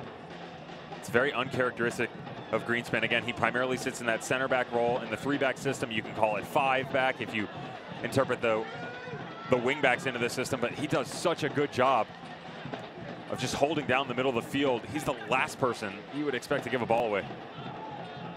Is Forrest Lasso a foregone conclusion for Defensive Player of the Year? It'd be difficult to say he is a foregone conclusion because there are a lot of big names you could throw into the pot with him. He gets my vote. The reason he gets my vote is because he's done what he needed to do every single game against every single opponent. Pittsburgh has had a lot of letdowns versus some teams that they necessarily shouldn't have. Lasso has also done on the offensive side of the ball, which never hurts. That's not Greenspan's fault. I mean, he's got 2 goals on the year as well. I believe Lasso has 3 or 4. Forrest Lasso controls a 4-back system. Greenspan controls a 3-back system. This gives you an idea of what goes on the other side of the ball. So they turn the ball over here. Calvert, right now, Jorge Herrera needs to continue his run to the side. That enables 2 things to happen. Herrera stretches the back line, which allows Calvert to take 1 more touch and hit it, or he lays it off, which then on the back end, you get a trailing run by Alex Martinez so the ball can get floated in. The minute that Herrera stops, comes back the other direction, that everything condenses on itself. Now you're back to playing possession-style soccer, and that counterattack is over. But back to your point about Defensive Player of the Year, and we'll get to it in a second, as Cristiano Francois is threatening an early delivery, but it'll be straight to Brandon Miller. So what you're telling me is a player of Joseph Greenspan's caliber who plays for a side that has the most clean sheets in the USL at 16 is going to be behind Forrest Lasso. And FC Cincinnati have obviously had their fair share. They have 12. But you like the work that Forrest Lasso has put in against all teams, as well as his work on either side of the ball. Remember, we're talking full package. We're not talking about teams. We're talking about what they've done for the team as an individual. So when you look at the numbers of clean sheets, stuff like that, they have an influence on that, but you also can't blame all the goals on them. Greenspan getting stuck in, but it falls right for Herrera. Gebhardt. Derek Gebhardt. Oh, that's an outstanding challenge on this near side from Luban. And Devin Kerr, the former center back himself. Nice little golf clap. This challenge in general is great, yet alone its location. This ball drifts right inside the box. A lot of defenders would hold their ground, stay on their feet. I wouldn't blame them, but watch how patient he is. He sees the ball. Oh. The ball gets 2 out in front of Gebhardt, and he says, you know what? Here's my shot. Takes the challenge and just throws his entire weight behind it. That's how you tackle. Now, if you're on the flip side and you're a youngster watching at home and you're an attacker, all it takes is a touch that doesn't even set you up, but a touch away from him, and that's a penalty every time. Exactly what I'm talking about. So he knew, he felt like his reaction time, based upon the amount of space that was put in the touch in front of him, he had a chance to accelerate and get a tackle in. He timed it perfectly. Delivery from Gebhardt takes a deflection, and Lind will collect.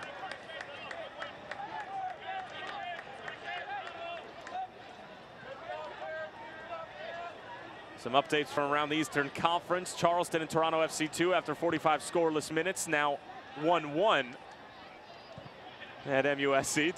Devin's just shaking his head. What a day. What a day. Richmond still up 2-1 on North Carolina. That's the good news for Charlotte. The bad news is that they're still tied 1-1. FC Cincinnati with a 1-0 lead over Indy 11. That'll hurt their chances of trying to make a case for a home playoff match, as here's Francois going the other way, trying to bend it across off of Watson. Francois now towards the back post. Duckett right back out for Francois. He'll try it for a 3rd time. Cristiano Francois knocks it across. And Bilal Duckett with a touch and a deep throw in for the Hounds. And Fernando Adi getting the tally for FC Cincinnati. Riverhounds know that name all too well, as He was able to garner his first USL goal against Pittsburgh, albeit a game winner late in that one, as the Riverhounds had a 1-0 lead, and it was a monumental comeback from Alan Koch's side. And those were the type of results where you just sat back and said, okay, FC Cincinnati is probably the best team in the USL this year. Going into their match versus the Richmond Kickers on Wednesday night, in their previous 5 matches, they entered the 75th minute of the game either tied or behind. So they found a way down the stretch, and they won every single match, by the way. They found a way to get it done. That's a test of character. 15 minutes to go, and you're able to find extra goals. That's just exactly what you want from your squad. Now, the flip side is it for Alan Koch is, has my team peaked too early? They were struggling in those games versus the likes of Toronto FC 2. That's really a no-no. You should go out and get 3 points automatically. Barely squeaked by Penn FC. Barely, and another fight back. And look, Pittsburgh Riverhounds, you're going to look at that as a fantastic result, and you should. But when you jump out in front of these teams and then you have to make your way back after giving so many up. I mean, Tsubasa Endo, we referenced his hat trick. Fantastic goals, but strikes from 25, 30 yards out where there is no one in the midfield to be found for FC Cincinnati. Could be said as very similar to what happened to the Monarchs in 2017, or maybe they just peaked a bit too early. Nico Brett back for Dover. And a deflection on the cross yet again, and another corner kick coming up for the visitors. Once again, if you visited the Carvel truck on the concourse and used American Express card, Bernardo Forbes going to come on. Please return to the Carvel and it's going to be Andrew Luban who will make way for Mr. Forbes. And Mike Jeffries. And we rarely hear them do this, Devin, but he was just gushing about Bernardo Forbes, how there are very few players in the USL who really put a full performance 90 minutes across on both sides of the ball like Forbes does, and that's part of the reason why Bob Lilly's side has been so effective. Luban coming off in the 65th for Forbes. He went a step further and said he felt like Forbes doesn't garner enough credit for his actions. And I thought that was interesting because whenever you do chat with an opposing coach and they're playing the Riverhounds, they always look at Bernardo Forbes. So, kind of a beauty is in the behind the older type deal, but Bernardo Forbes is a fantastic player, and for him to step on as a substitute in the 65th minute, that's kind of nice. 1-1 on the road. Just goes to show the amount of depth that Bob Lilly's side possesses, or not even depth, but just the fact that all of them buy into the system, and he has enough players who are just going to say, yes, sir, and if Bob Lilly says jump, they'll say how high. Yeah, or you're out. See you later. That goes back to my biggest comment at the beginning of this broadcast, was I said, and this is a term of affection in the way that I'm phrasing it, it's plug and play. You can take Bernardo Forbes, Vanky Azil, Hugh Roberts, Jordan Dover, and outside of playing center back by themselves in the 3-5-back system, they can play anywhere you want them to. Alex Martinez trying to come away with it, but it's Ben Zemansky who's put in a really good shift in the middle of the park.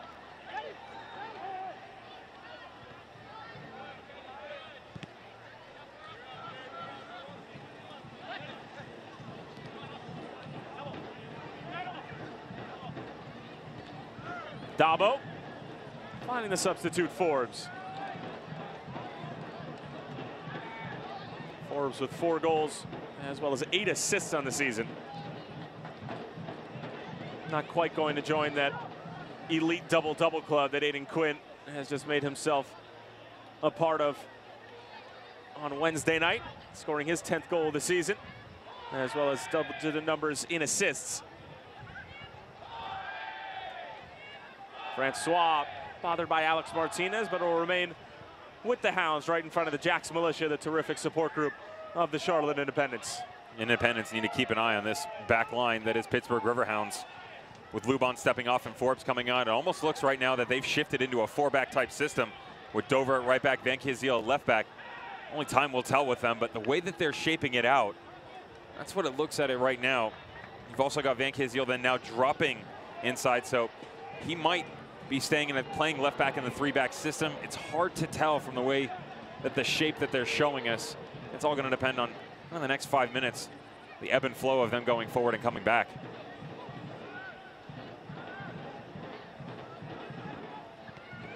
Another update in the North Carolina FC Richmond game, now 2-2 in the 66th minute.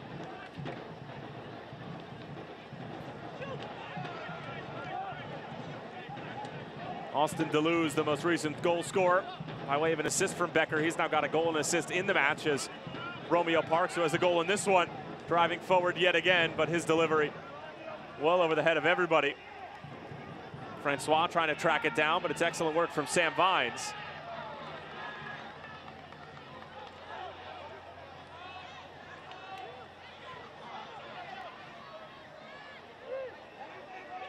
Canardo Forbes. Francois looking to drive right at the teenager Vines.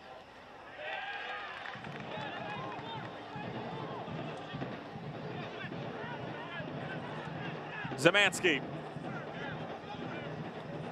Good step from Derek Gebhardt. Gebhardt around Zemansky. And the foul called on Thomas Van Kiezeel.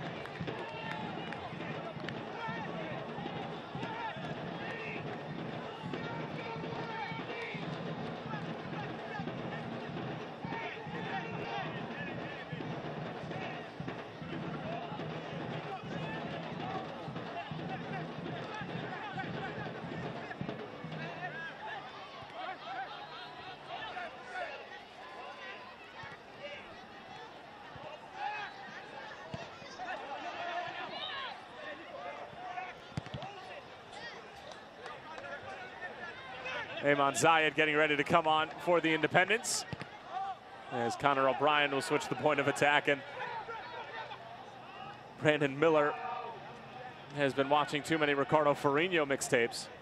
Held my breath on that one. Bob Lilly was probably quite excited. And with Eamon Zayed getting ready to step on, you would expect Caleb Calvert. He's been very quiet, not really seen him play the role they expected. A lot of times they'll use him, that big body up top, knock balls in and allow players to play off of him. That hasn't been the case. Obviously, he's dealing with that 3-5 back system, whatever you want to call it, for the Pittsburgh Riverhounds, making it very difficult on him to get open. Herrera in for Gebhardt, was trying to get it back for Herrera, but a deflection off of Van Kiezeel, and a corner kick coming up for the Jacks here in the 70th minute. Another update from the Eastern Conference. Charleston have fallen behind TFC2, a score of 2-1 in the 66th minute. Just another casual day in the USL.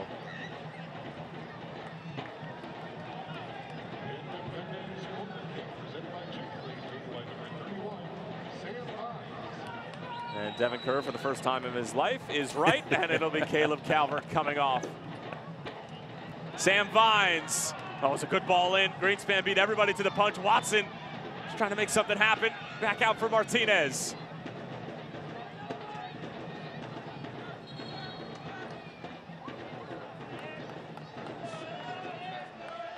And Eamon Zayed, who's had a terrific career and really has played more of a substitute role with Mike Jeffries.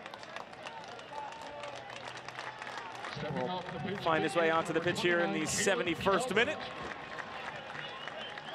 Stepping onto the pitch for the Independents is number 9, Eamon Zayed. Fans, this substitution brought to you by Own Touch, Charlotte's only membership-based facility to train, mentor, and develop. And Zayed's first touch is a relatively poor one. Go to www.owntouchcharlotte.com. Hopefully that's not foreshadowing what is to come for Eamon Zayed. Again, Caleb Calvert, never truly imposing up top, was he? Vines linking up with O'Brien, and he was taken down, and a free kick for the Jacks. Alex Martinez trying to play quickly. Devin Kerr saying, no, please don't do that. You've just brought on a massive body in Eamon Zayed. It's a great opportunity for you to use the big bodies that you have. Kevon George, Bilal Duckett, let those guys get to the top of the box, knock something in, and really challenge this back line of the Pittsburgh Riverhounds. You haven't had a lot of opportunities in the second half. This is a good one to go get a shot.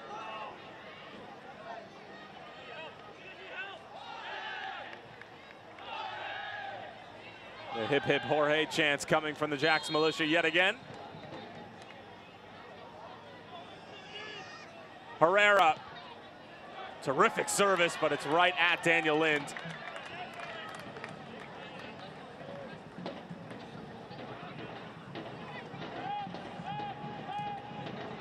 Novak Health is proud And this might be a first, Evan, at least for me. I've never seen this before. Louisville City have taken a 4-0 lead. We mentioned that it was A.J. Cochran who got things started by way of an own goal. A.J. Cochran has now scored another own goal for Atlanta United, too. Have you seen that before? I don't think I ever have, and he's got 2 claims to fame. You kept a 0 against Cameron Lancaster, but you've bookended a 4-0 defeat so far. It's not necessarily the greatest bragging right when you get into a conversation. Interesting, maybe. Johnson to get things going again. Joel Johnson.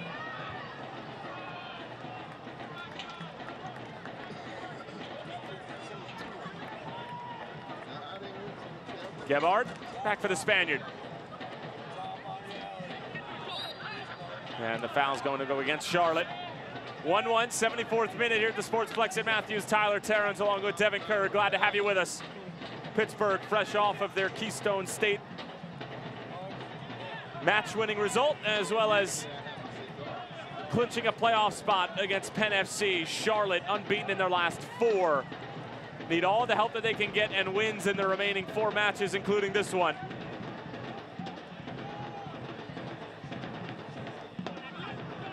As it'll fall for Romeo Parks. Nico Brett laying it off. Canaro Forbes.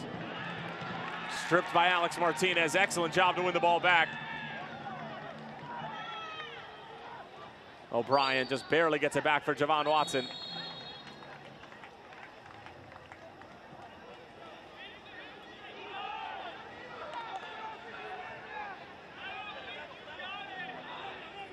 And Zemansky being told by Mark Allaton, our head referee, that you've done it once, you've done it twice, you've done it 3 times, no more, or you're in the book, young man. Former Akron Zip.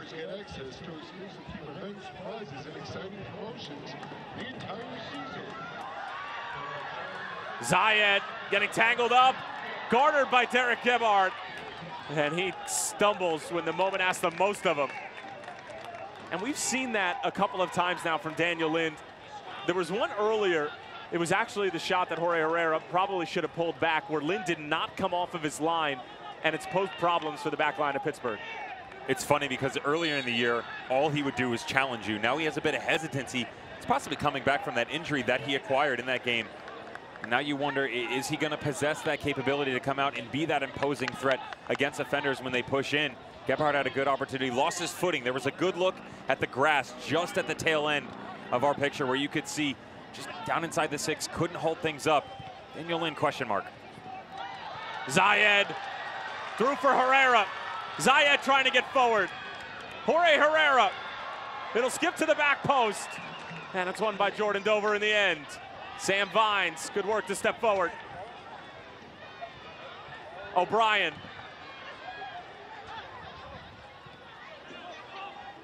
Romeo Parks now. Bending it into the channel for Francois to run onto. Javon Watson goes to ground, and it is a foul. Devin? It's close, isn't it? At first glance, I would probably have to agree with you, and a yellow card going to be shown to look like Javon Watson for dissent after the fact. Yellow card issued against the Independents in the 77th. And it is Javon Watson with mustard here in the 77th. Another update for North Carolina FC in Richmond. NCFC has taken their first lead of the game, and it's Kyle Becker who now has 2 goals and an assist on the night. And it is just going from bad to worse for Charlotte.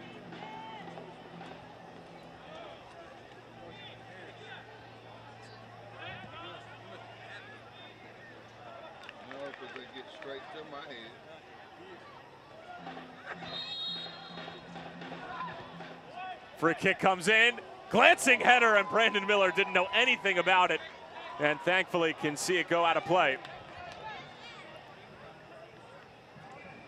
This is one for the goalkeeper where he just hopes and prays that this doesn't find the far post. You can see him glance over his right shoulder, expecting this to hit the back of the net. He knew he was beat. He follows it across, just hoping he doesn't get there, and whoo! Breathes a sigh of relief that that goes over the end line.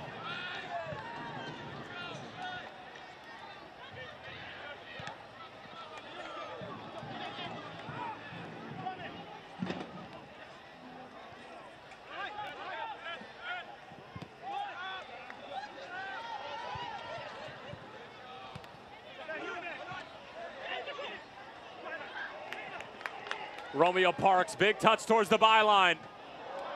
Tries to cut it back, but completely scuffs it.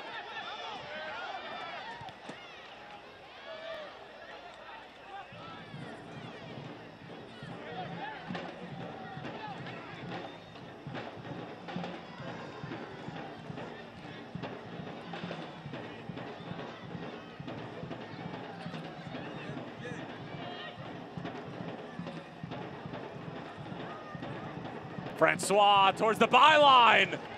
And that actually had a chance of going in as well.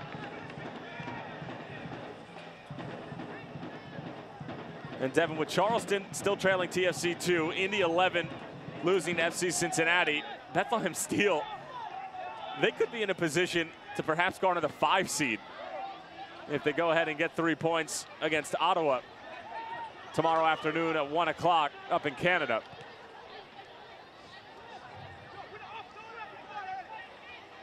Although with some tough tasks ahead of them against Indy 11. Herrera.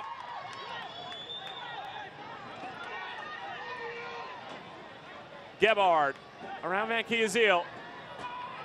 Still trying to win it back. And the assistant referee had a front row view. It'll just be a throw-in for Pittsburgh as Gebhard feeling that he was yanked down from behind by the Pittsburgh defender.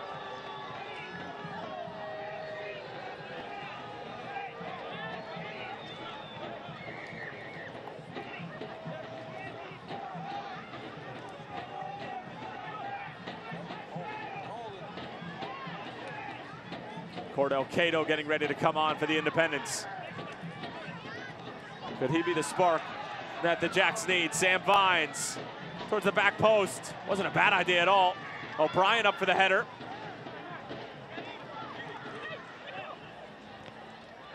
Nico Brett trying to find Francois. Plenty of contact between him and Sam Vines. Yeah, before the throw-in, we'll have a substitution. And it will be the former San Jose Earthquake, Cordell Cato. How about Cordell's hair? He grew it out. Oh, yeah. I respect that.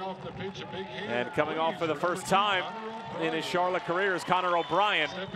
But making way for a terrific goal scorer, Cordell Cato in the 81st minute. Now's the change that we referenced earlier on. Mike Jeffries going to the bench, trying to find a way to spark something in this offense.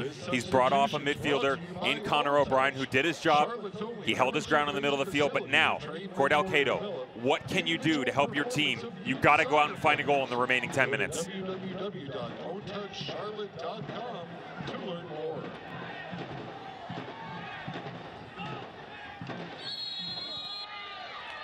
It's a late challenge from Canardo Forbes. As Alex Martinez hits the deck, and he wants to go quickly.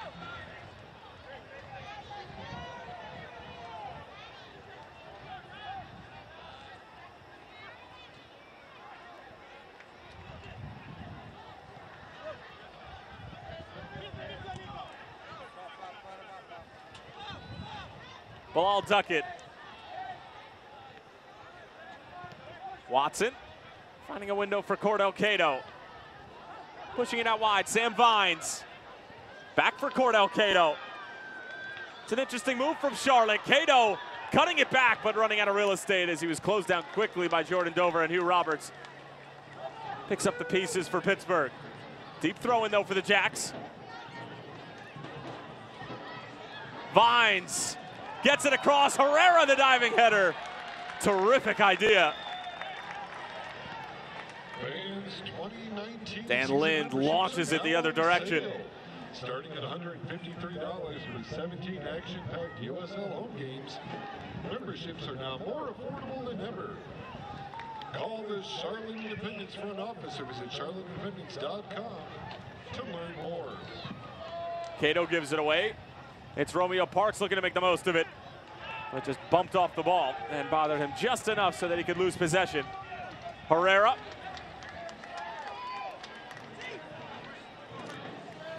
Martinez trying to find Gebhard. Was there a foul involved? The answer is no. No foul involved, but Gebhard needs to do a better job. When he plays this ball in front of him, he needs to angle it so that when he gets the opportunity, he can cut it in front of Greenspan. Give yourself a chance to at least get behind the defender. He pushes it right over the end line. You wondered if there was any contact? No whatsoever. If you bring it back a bit more, there's a gray area. Maybe Greenspan brings you down. And it's Cade Banjo coming on and replacing Nico Brett. So Brett will exit with an assist to his name. Banjo grew up in Washington, D.C. and played for Towson for a few seasons. Fans, don't forget And then to attended recycle UMBC. beer cans at tonight's match to help out the Charlotte Fire Department. There's a large trailer. There's a lot of space starting to open up for both teams. Charlotte have been taking advantage of it as of late. And Mark Allerton motioning that Alex Martinez has seen one too many hits in the middle of the field. Johnson. Gebhard wins it back, keeps it in play.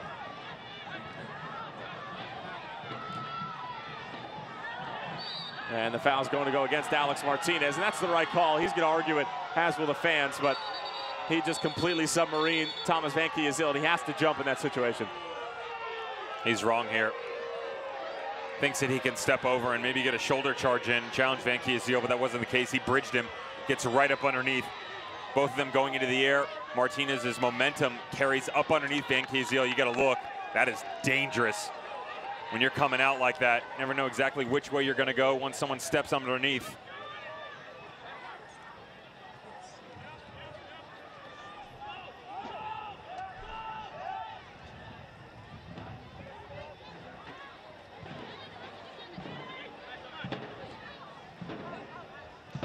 Forbes a bit too ambitious to try to find Cristiano Francois.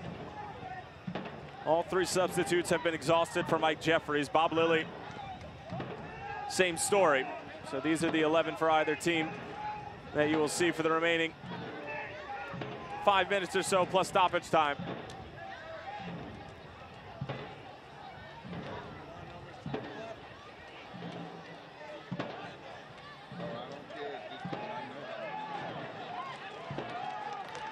Herrera finding Cato.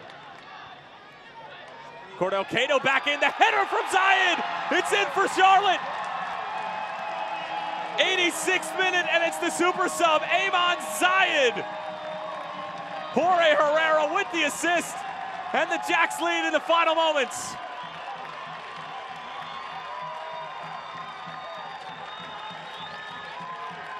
The Riverhounds look tired. They are stretched thin. All substitutes have been used. Charlotte Independents know this. They go with pace. They go with power. All of it comes down to Amon Zayed, the Irishman, right at the top of the 6-yard box. How about the ball in? Super sub goes near post. Daniel Lynn can do nothing about it. The Jacks with a glimmer of hope with just minutes to play in the match.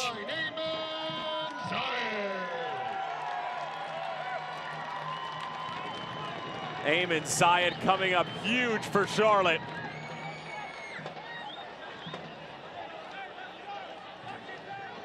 It's his 6th goal of the season.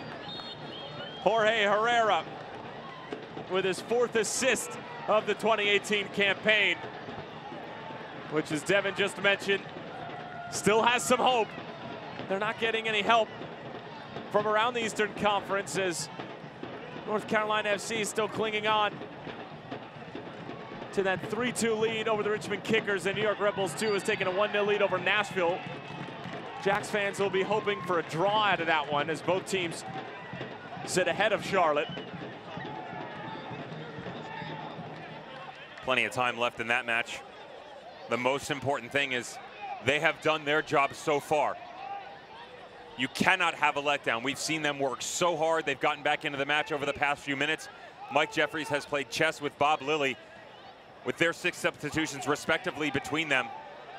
And he's done a good job. His substitutes making more of an impact than Lilly's. Lilly's probably not happy with his squad right now, as they look tired, even with the fresh legs on.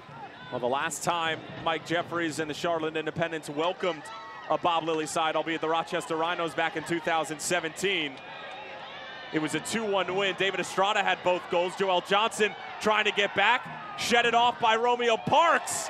And it's Bilal Duckett with possibly a 3-point saving challenge. 88th minute, Pittsburgh with a corner. It's got a post-game feel to it. I'll be curious to see exactly what's going on with Joel Johnson, because you tell me at the beginning of the game that he loses a foot race with the ball at the feet of Romeo Parks. I tell you you're wrong every single time. Herrera with the defensive header.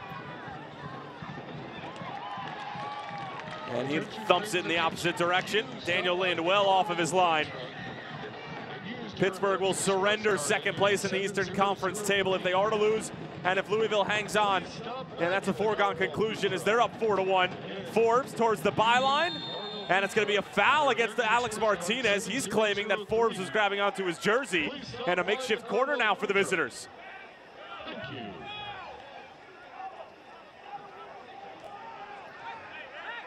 And the word down on pitch side is 4 minutes of stoppage time.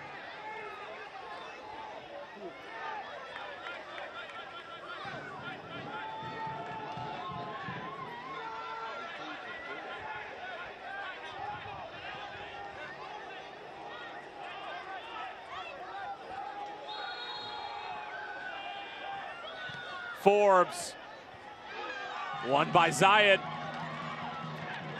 Kept in the area though, Cristiano Francois.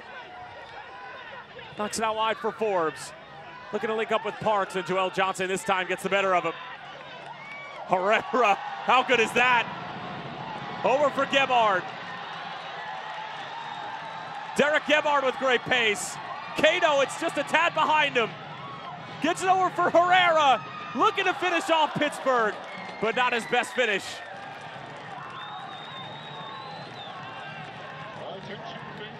Well, with Pittsburgh throwing everything but the kitchen sink at Charlotte, there's a ton of space moving the other way.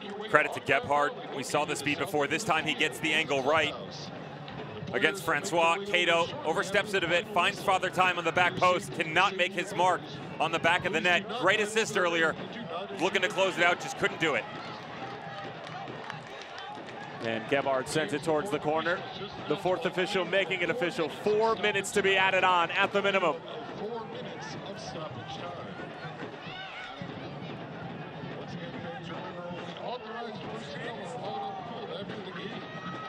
And as we near the end of the game, we remind you to please never drink and drive and always drink responsibly. Kay Banjo is trying to send it out wide. Again, it's won by Charlotte. Gebhard, he's been excellent since coming on. You mentioned how fit he is and how he's in form. He's been terrific.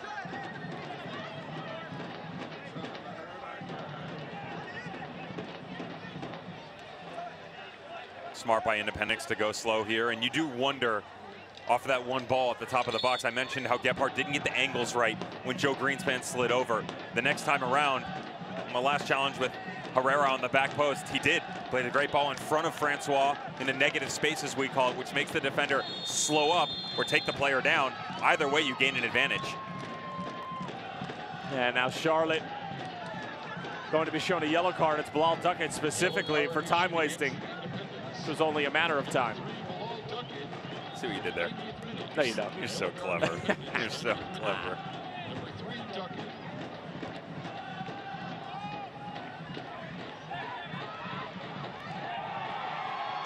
Should have been a handball. The assistant referee was right there. Looked like Mark Allerton had a good viewpoint as well.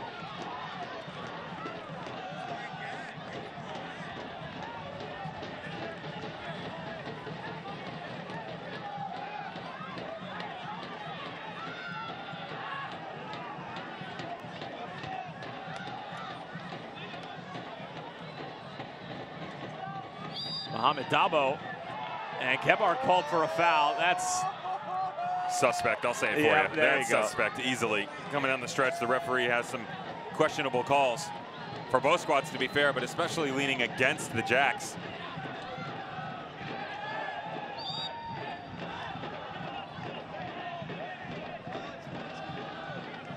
Foul on Charlotte yet again. Joe Greenspan being moved into a more advanced position. Charlotte just need to defend for about 90 more seconds. Launch towards the back post. Van Kiesel heads it down. Miller gets a touch to it. Game-saving play from Brandon Miller against his former manager, Bob Lilly. We've asked Mike Jeffries all season long, who is it in between the pipes? Is it Dykstra or is it Miller? He just reaffirmed his spot right there. What a save. Now Forbes with the corner. Hugh Roberts, the shot, it's in! It's Ben Szymanski. Pittsburgh have equalized. And that about sums up Charlotte's season. Devastating for the Jacks. Elation for Pittsburgh. They'll escape Matthews with a point.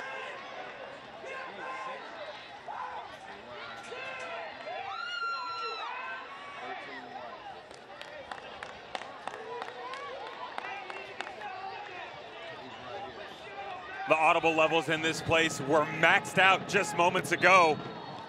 Now you could hear a cricket.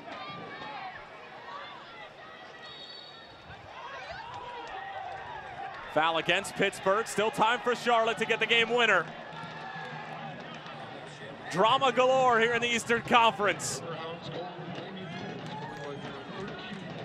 As it stands now, Pittsburgh will be tied with Louisville for second place in the table. Everybody forward now for Charlotte. Sam Vines clips it in. Hugh Roberts wins it. That's going to do it full time. Pittsburgh fought until the very end and they get rewarded. A 2-2 draw, 4-goal split right down the middle. Mike Jeffries can do nothing but thank the fans who tried to help them through every step of the way. Pleasantries between Bob Lilly and Jeffries. And you could see what it means to Alex Martinez as well as the rest of the independents, because they know that that result probably will eliminate them from playoff contention. Not mathematically, but at this point, it would be close to impossible. All sorts of emotions right now are being felt from both the Riverhounds and the independents. And that sometimes is the game of football. 2-2 is the final score. We'll be back in a moment with postgame.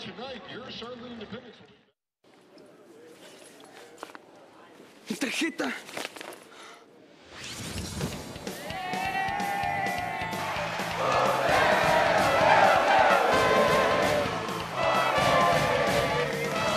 ¿No encuentras tu tarjeta de débito? Desactívala con tu app. Disculpa, estoy buscando mi tarjeta. Esta es la tuya, ¿cierto?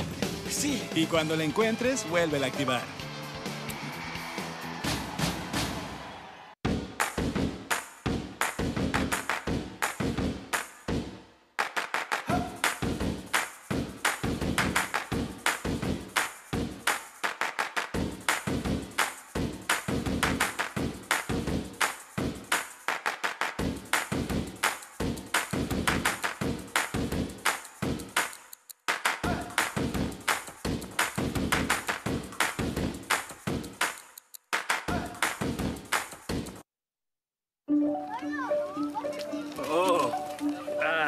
I don't have my wallet, so. Perfect. You can send a digital payment. I don't have one of those payment apps. Perfect. You have a US-based bank account, right? I have Wells Fargo. Perfect. Then you should have Zelle. Perfect. Perfect. The #1 mobile banking app just got better. Does your coach use Zelle too? Of course. Another way we're building better every day.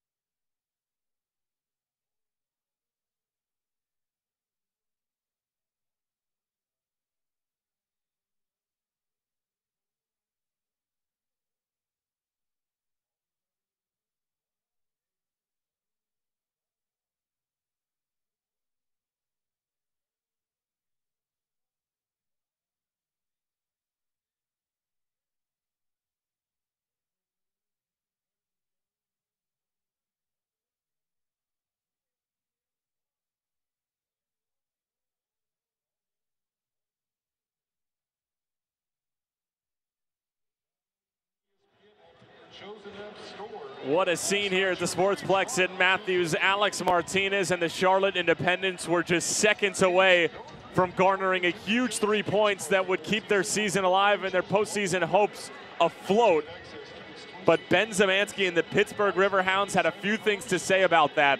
Brandon Miller made an incredible save in what looked like was going to be a game-saving play, but then Zemansky with the equalizer in the 94th minute. And now we take a look at the live standings. You can see Pittsburgh and Louisville, we mentioned before, they're tied for second place, albeit Louisville with a slight advantage in the win column. That's the first tiebreaker, not goal differential. Goal differential comes after wins, and both teams are to be level in the win column. And Pittsburgh have to feel lucky to come away with a point here. Indy 11 struggling at FC Cincinnati. So it looks like Cincinnati will continue to add to their point total. Bethlehem Steel will get an opportunity tomorrow if Indy 11 lose to go level in that 5th spot. They might be able to squeak into 4 pending what the Battery do. They are still losing to Toronto FC 2. And we'll take a look at how it all went down over the course of 90 minutes. And Devin, 4th minute, this is just poor defending. It's poor possession from Charlotte, and they get punished for it. The first rule of thumb as a defender, and most importantly as center back, you do not leave your feet. That is the last course of action in a saving tackle. You don't need to do it here. You've stood him up, stay your ground. Let him go back outside, that's fine. If he brings it across the middle, you're in trouble. You gotta stay on your feet. As he goes back outside, you've now pushed him away from where he needs to go. That would have been good defending. He goes to ground. Brandon Miller gets turned around. They go up 1-0.